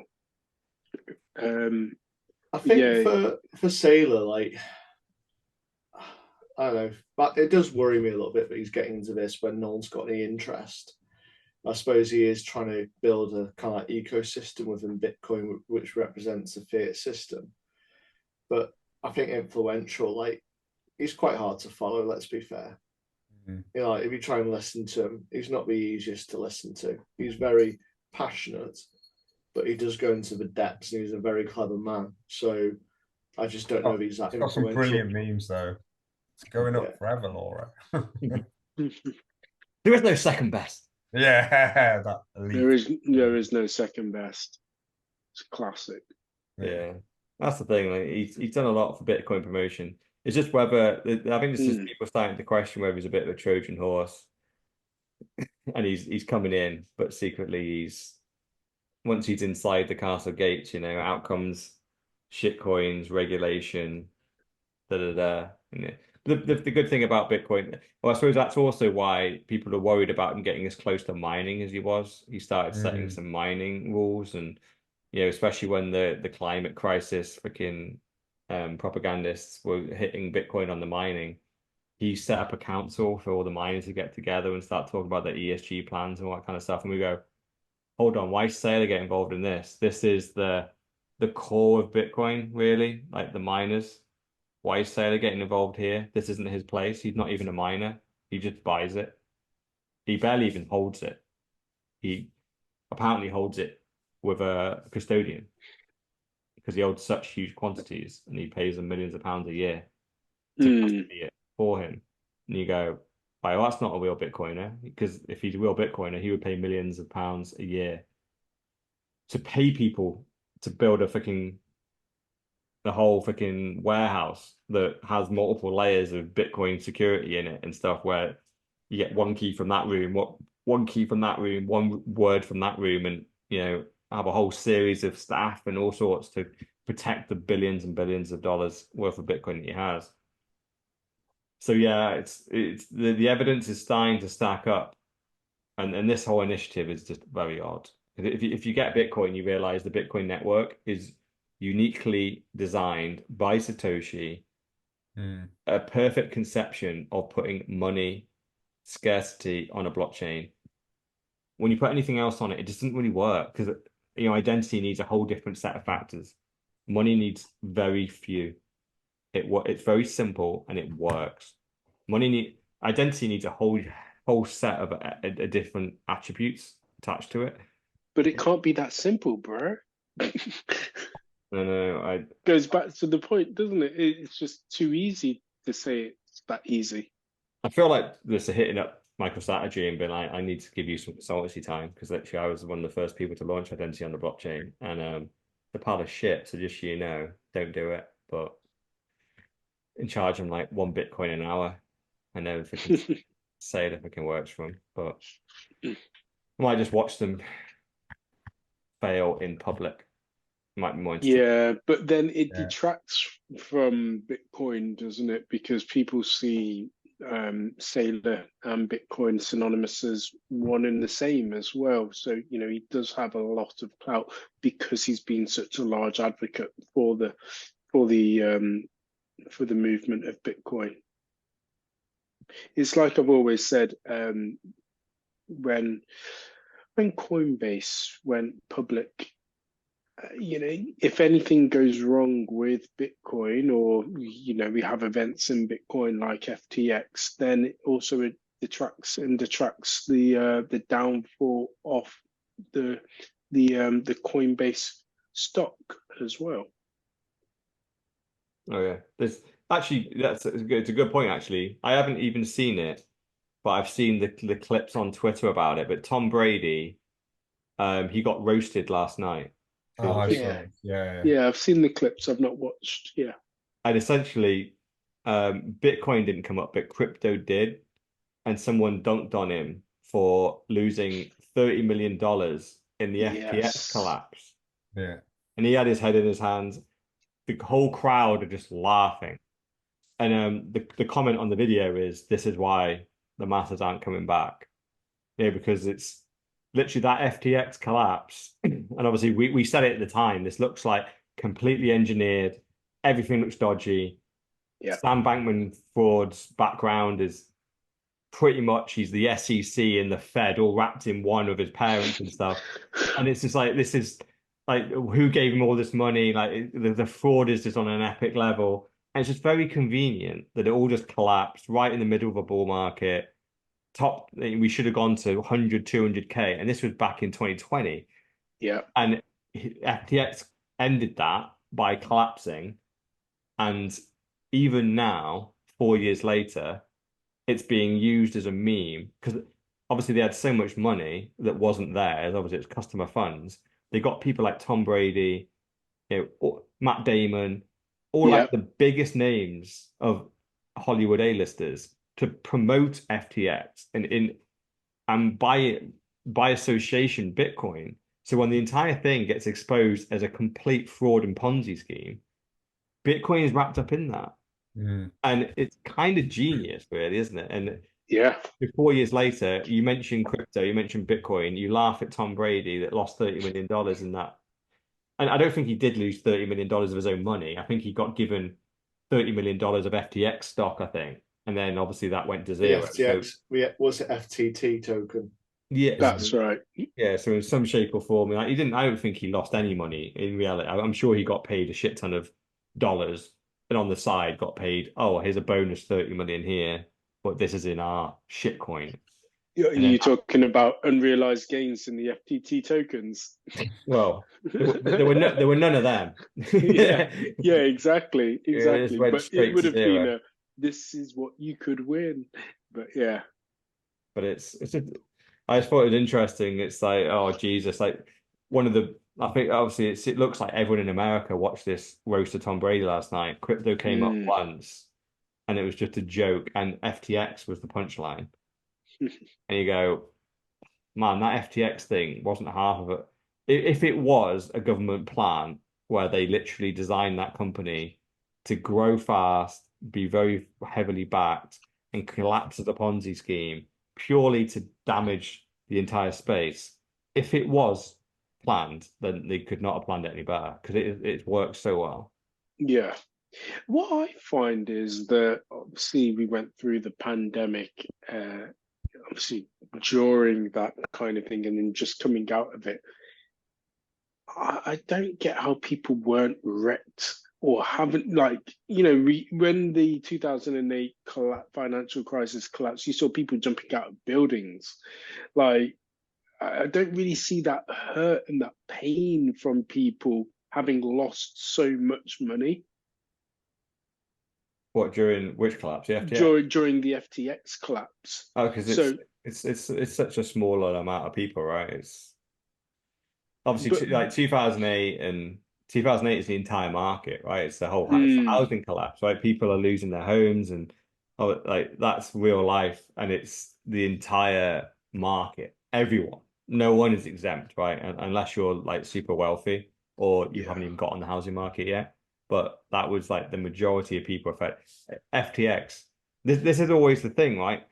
When you try and find like the FTX people that lost a lot of money. Yes. When you look on Twitter, there aren't a lot of them, which again makes me think how much of even the money that was supposedly stolen is real.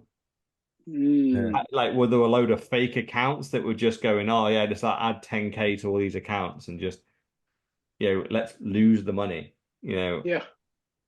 But clearly there were FTX victims that did lose everything, and I have seen the odd story on Twitter where people have like committed suicide and stuff like that following the FTX collapse. So there are stories, but in reality, FTX, what do they have? I don't know, 10 million customers. Who knows? It's not very many. When you compare that to the 2008 financial, like the housing market collapse, that's like 1 billion people affected by that. Yeah, literally 1 billion, as opposed to a couple of like 10 million.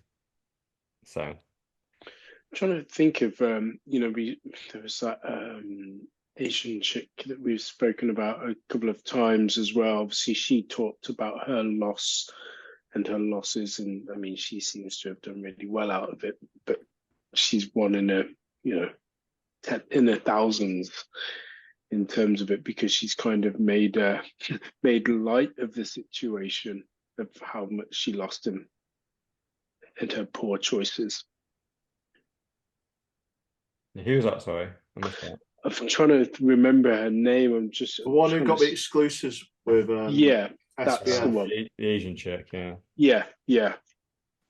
Just search Asian chick FTX. Yeah. Our ESG compliant officer nodded in approval. It's fine. Is that okay?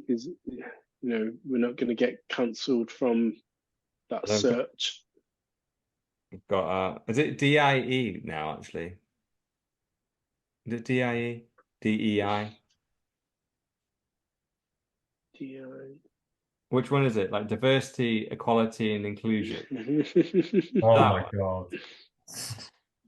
I've come back to the workplace. I've only been fucking there for 6 weeks, and I've learned so much nonsense. And now it's taking up space in your brain. Yeah, I just have to laugh at it. I just go, right. I think I got asked to fill out a DIE survey the other day. I was just like, lol, like fucking close. I'll do your expenses policy. I'll do your hiring and firing policy. DEI. It's a hard pass for me, son. Anyway, should we move on? Tiffany, that was her name. Tiffany. Sounds like a stripper. Good on her. All right, so we talk. This woman, yeah, This woman here looks like a stripper from the 1990s. So let's everyone see her. It will never be Bitcoin. Bitcoin is not scalable. Bitcoin cannot take on the traffic, and this whole idea that it's some, value, store of value or digital gold. I know there's a lot of Bitcoin maxis out there that will hate me for saying this, but that just simply is not true. There is no intrinsic value of Bitcoin. I'm a very pro advocate for digital assets in the crypto space. I am extremely pro blockchain, but never Bitcoin. And there she is talking about it's not Bitcoin, it's blockchain. And straight away, I got massive shitcoin vibes from her. Because straight away, normally when I see people like this talking on this is actually GB News, which is supposedly meant to be like the controversial version of our UK media. So to be fair, at least they're at least talking about cryptocurrencies, whereas probably the mainstream media probably wouldn't have even bothered speaking about it unless it's under the fraud banner.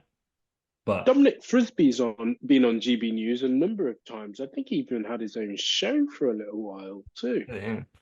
But who is this woman anyway? Who is she? Who even is she?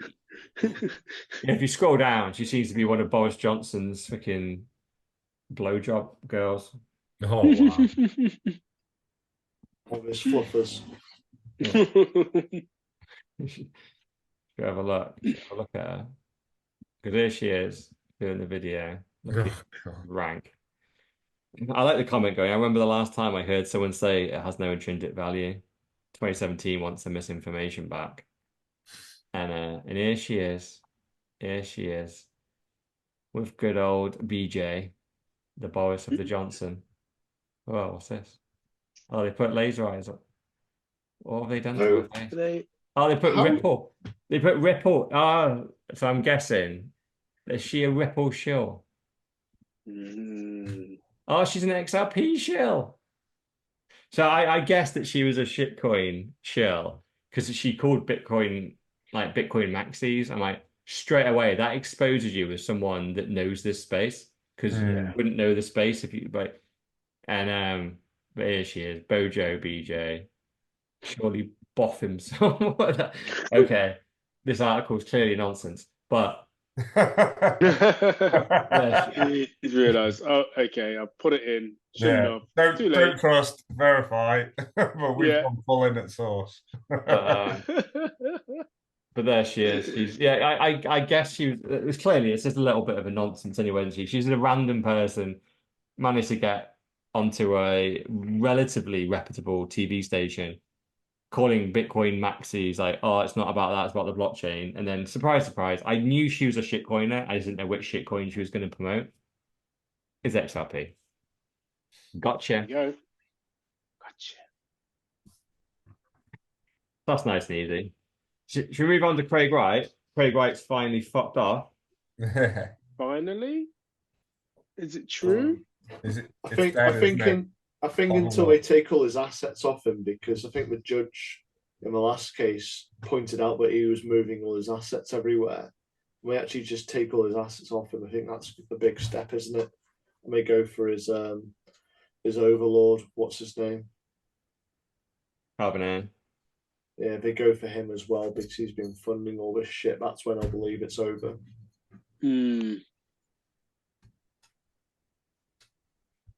Yeah, so what's the story?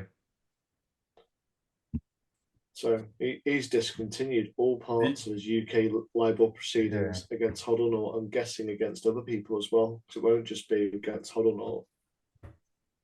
Yeah, because his sugar daddy, as we reported months ago, officially pulled his funding, which clearly showed that Calvin Ayre they had their lawyers trawl over all the information, and they basically went, Craig, all the evidence that supports your Satoshi is either fraudulent, copied, or just completely made up. You are going to lose this case. You're going to lose badly. The judge knows you are not a competent witness. All the evidence against you looks super solid, And your argument is it's only solid because someone hacked your computer and changed it and made these changes themselves, which what like so what like so this Satoshi white paper that you claim you wrote before Satoshi wrote it, clearly we can see it was like created in like 2014 when it came out in 2008, but you're claiming someone hacked your computer, changed the computer date to 2014. We created the Satoshi white paper, saved it, and then left it there. And then you submitted that paper. Like, and that's your argument for 14 different documents. Craig, this isn't adding up.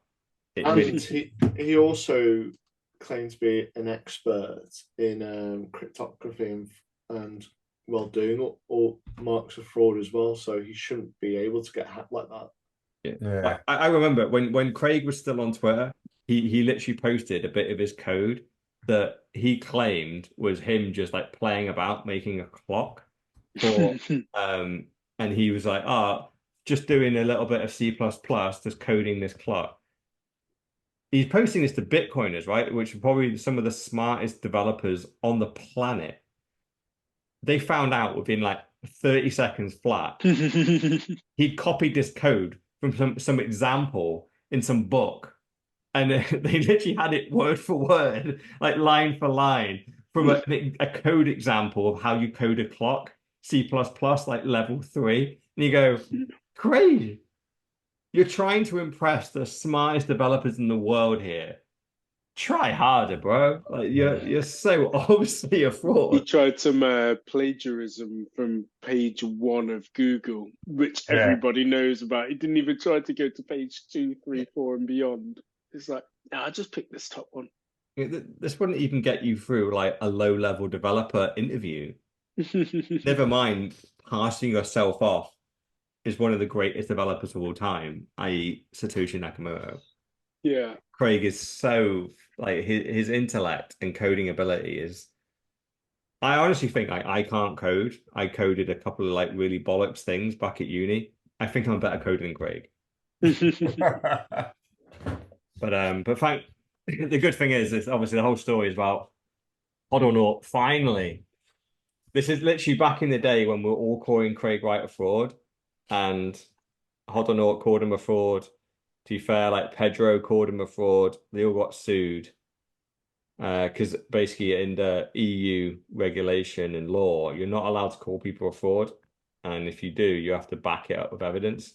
And the beautiful thing is, even though we didn't necessarily have all the evidence at the time, Craig went, "I'm going to sue you all, and I'm going to back it by millions and millions of dollars worth of Calvin Ayre's money."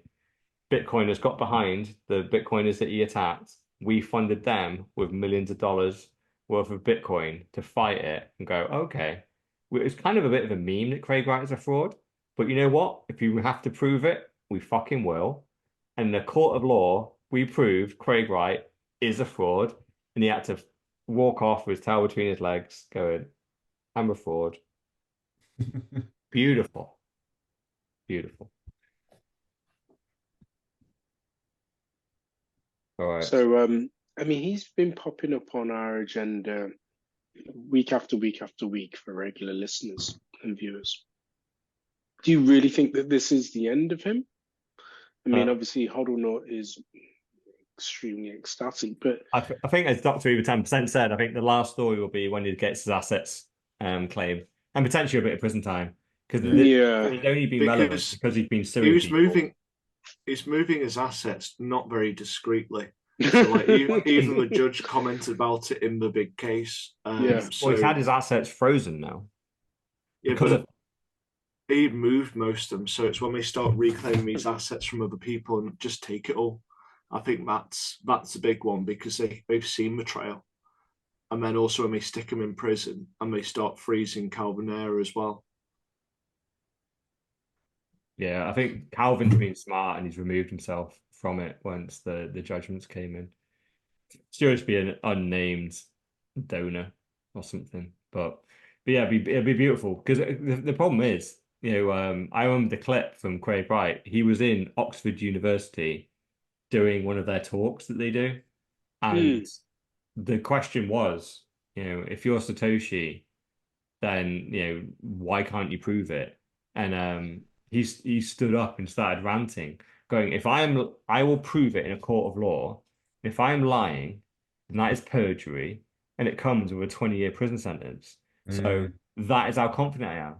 So I'm waiting for perjury to be put on him. I don't even care about them grabbing his assets and all that kind of stuff, because I know he's one of these smart people. He knows people that are in various different jurisdictions. He'll have wealth hidden all over the fucking place, right? So it doesn't matter however much money you take from him in the UK, he'll have more wealth somewhere else. But you don't have freedom other places.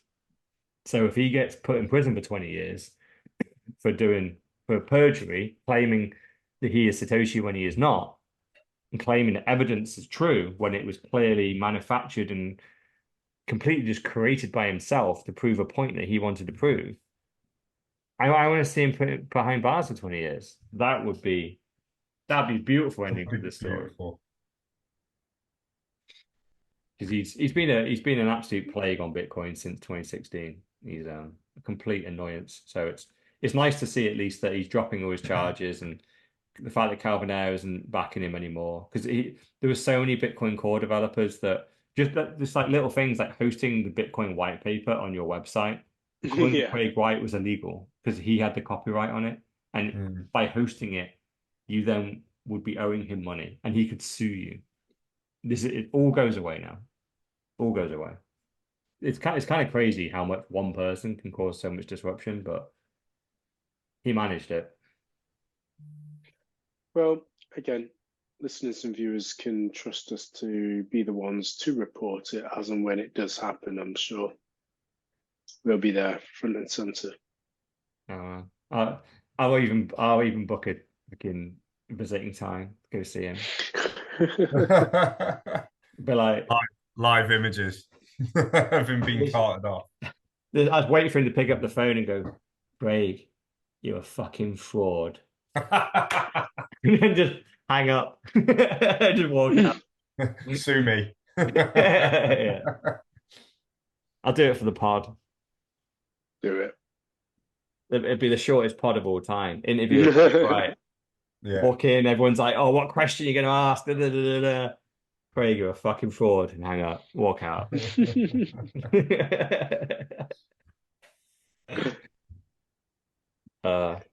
Anyway, moving on to someone else that's been called a fraud quite a lot. Plan B. Oh, is he a fraud? Because he's got some bullish charts. Have you seen the latest charts? I took a look. Yeah. I mean, doesn't that defy your name? The thing is, after the stock to flow chart not panning out how he was so bullishly defending it to pan out, it's kind of hard, wasn't it, for him to ever come back from that? And charts are wrong, and it wasn't really a chart. Sorry, it was a chart. I think it should have been labeled a prediction as opposed to a chart, because charts are accurate or known to be accurate. It's just a model, and he's just trying to pick apart the models to actually follow what's going to happen. So I kind of go, it's a bit of fun, but this isn't Nostradamus. It's not going to predict with 100% certainty, but it's always good to look at the similarities. Yeah. Have you seen his latest chart though?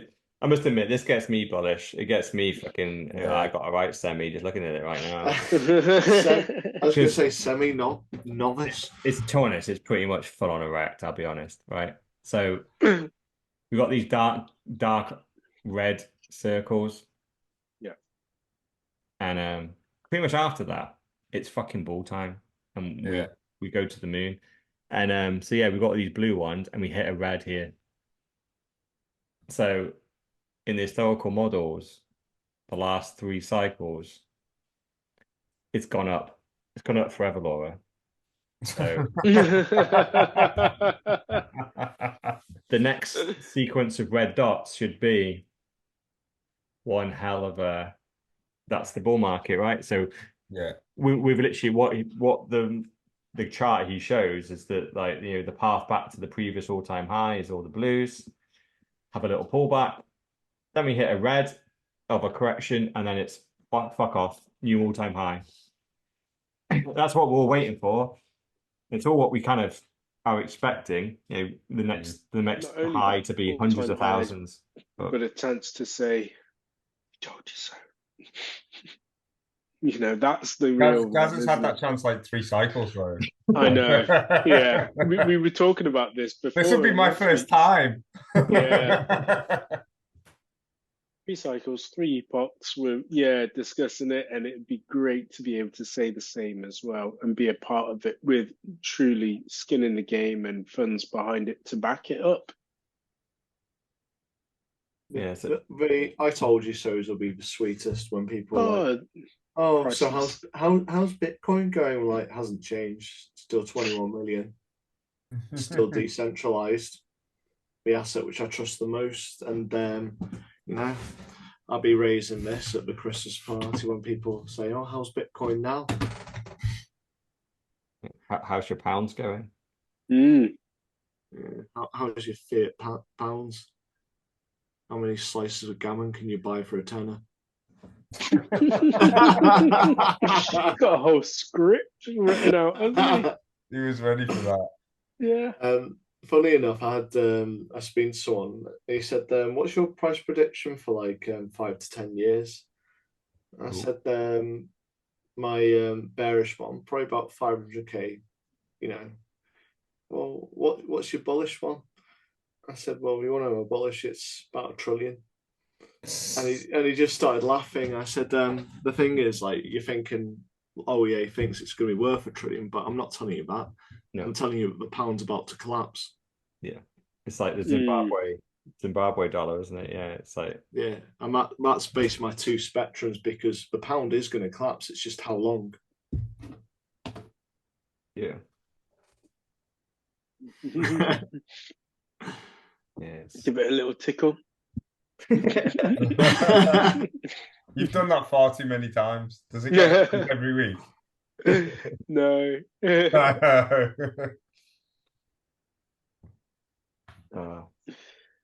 Right, well, there we have it. That was Pod 139, brought to you in full team of the 4Bs. Starring Mr. Orlin, aka the $1 Trillion Man, Dr. Evil 10%, aka the People's Champ, myself, Sir Neverlook, aka the Excellence of Execution, and Mrs. No Show. Yes, Mrs. No Show present. Show. Peace.